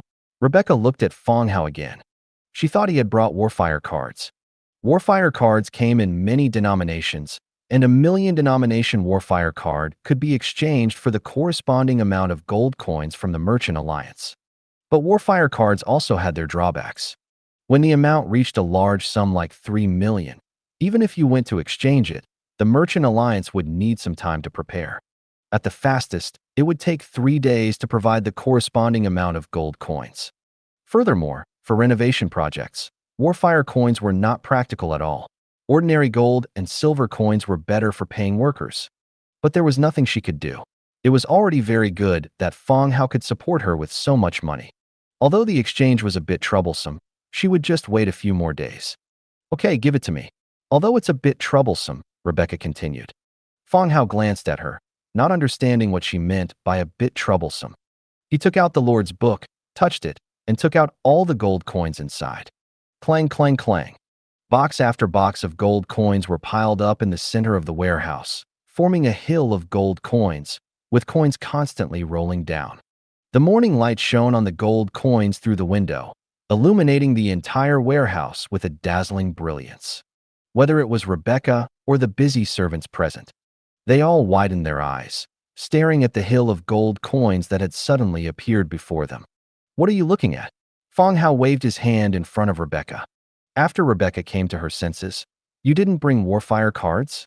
"Warfire cards are inconvenient to cash out. Didn't you say you needed it urgently?" "So I brought the gold coins," Fang Hao replied calmly. Rebecca didn't ask any further questions and immediately called for the guards to seal off the area. She had originally planned to turn this place into a warehouse. Now, she temporarily changed her plan. It would serve as a treasury for the next 2 days. After the gold coins inside were transported out, it would be used as a warehouse again. On the other side, the demon puppets, along with several Lionheart knights, entered the underground pipes beneath the city through the entrance in the temple's backyard. They passed through layers of pipes and arrived directly at the Skull Rat Council Hall. Inside the hall, the Skull Rats were waiting in an orderly manner, thousands of pairs of eyes looking towards Fang Hao and his group. "Welcome, human Fang Hao," the leading Skull Rat spoke. Fang Hao also smiled and replied, "As you requested, I have brought the supplies." He lightly touched the necklace around his neck. Leather, food, and various other supplies appeared in the center. There were not many rat colonies in the underground world, and the required supplies were not as massive as in human cities. What Fang Hao brought was enough for these skull rats to use for a short period. Seeing Fang Hao deliver the supplies, the skull rats did not show surprise. Several skull rats stepped forward to inspect the supplies, and after confirming, they nodded in satisfaction. Immediately after, a large number of wild gray rats crawled out from a pipe on one side. Under the direction of the skull rats, they transported all the supplies out. Human Fang Hao, we are very satisfied with your supplies. Based on the rule of equivalent exchange, you have one opportunity to obtain information. Fang Hao did not directly state the information he needed. Instead, he asked again, can you provide information about the outer layer? Human Fang Hao, which city are you referring to? The skull rat asked. Silverwing City. The central city of the 100 Cities Federation. It is too far from Lysith City, and our gaze cannot reach there, the skull rat said directly. The underground pipes limited the skull rat's range of activity. The information they could obtain was limited to the surface cities connected by the pipes. It was difficult for them to obtain any information about other cities, let alone Silverwing City, which was very far from here. Fang Hao shook his head regretfully and continued, I will be going to Silverwing City with Rebecca soon. At that time, I'm afraid our cooperation will have to stop for a long time. Perhaps the skull rats already knew this news, but they definitely could not know that he would also be going to Silverwing City with Rebecca. As expected, there was a heated discussion among the skull rats. After the skull rats finished their discussion, the leading skull rat continued, Human Fang Hao, why are you going to Silverwing City? I am the city lord of Lysith City. According to the laws of the 100 Cities Federation, I need to go to Silverwing City once. Fang Hao glanced at all the skull rats and continued, I don't know how long I will be away, and during this time, our cooperation will likely be suspended, and there is no information in Lysith City that interests me much anymore. After Fang Hao finished speaking, the skull rats began to discuss again. Winter was approaching, and various food supplies were becoming scarce. The same was true for the skull rats. If Fang Hao could provide supplies, they would be better off. If Fang Hao stopped exchanging information with them, this winter would be even harder. Mr. Fang Hao, what do you mean then? The skull rat looked back at Fang Hao. Thousands of skull rats engaged in brain resonance, exhibiting intelligence that was completely on par with humans. Fang Hao had successively brought up Silverwing City and the cessation of cooperation, so they naturally guessed that he had something he wanted to express. If you can go to Silverwing City and provide me with information, our cooperation can continue. Fang Hao did not beat around the bush and directly stated his idea. This time, the skull rats did not have a heated discussion. They quickly gave Fang Hao a reply. Human Fang Hao, I am afraid I cannot agree to your request. We will not abandon the underground world that we have been operating for a long time and go to the distant Silverwing City. Oh, what? Our bodies are too weak, and there are too many dangers in unfamiliar environments. Silverwing City may be the center of you humans, but it does not belong to us, the skull rat said word by word. Establishing an underground world was not as simple as imagined for the skull rats. Some sewer creatures that were harmless to humans would be enemies of the skull rats. Having built Lysith City into its current state, they would not abandon it and go to the distant Silverwing City just to maintain cooperation with Fang Hao. Fang Hao nodded, indicating understanding. Okay, I understand. The information exchange will continue in the future. When I leave, I will also arrange for someone to continue cooperating with you. Thank you for your understanding, Human Fang Hao, the skull rats replied. All right, if there's anything, contact me again. After Fang Hao finished speaking, he led his group and left the underground pipes, returning to the city lord's mansion. Night. Fang Hao returned to the main city. While soaking in the hot spring, he listened to Eeyore tell him about the recent training results of the maids. He didn't know if the Blackrock training ground had provided a 20% improvement, but Eeyore had indeed broken through to Tier 5 today after half a year of training. Her body was more rounded and soft, without the strong muscle mass seen in Earth Spirit Maidens. He had originally planned to have a deeper exchange with Eeyore while Anjia and Lolly were playing outside. However, the Lord's book sent a private message sound. Mid-action, he had no choice but to open the Lord's book to check. It was from Deng Bin, the Lord who provided him with flax. Boss Fang Hao, are you resting? Those dwarves are here again and brought some goods. Previously, Deng Bin had sold Fang Hao a blueprint for precision parts. When asked how he obtained it, Deng Bin said he exchanged it with the dwarves. Furthermore, the dwarves had some other good things, but he didn't have much money and didn't buy them. Later, Fang Hao and he agreed. Next time they came, If there were any good things he couldn't afford, he could contact Fang Hao. If they were useful, he would pay to buy them. This time, it seemed the dwarves had come again. Coming at this time? They're not here to assassinate you, are they? Fang Hao asked curiously. He was about to go to sleep. How could someone go to someone else's territory to sell things late at night? Deng Bin immediately explained, no, they came in the afternoon. I treated them to a meal and built some rapport with them. Then I checked if there was anything you needed. Oh, do these dwarves have anything good? Just a moment. After a 2 or 3 minute pause from Deng Bin's side, he sent over the product list. Dwarf skillet, dwarf chef's knife, dwarf mining pick, dwarf mining shovel, dwarf crafting hammer, dwarf bolt action, modified white steel rifle, blue, dwarf silver tiger claw, purple, dwarf iron carriage blueprint. Deng Bin sent a long list of items. The first few items were finished tools, which were not of much use to Fang Hao. But the bolt-action white steel rifle and dwarf silver tiger claw mentioned above caught Fang Hao's attention.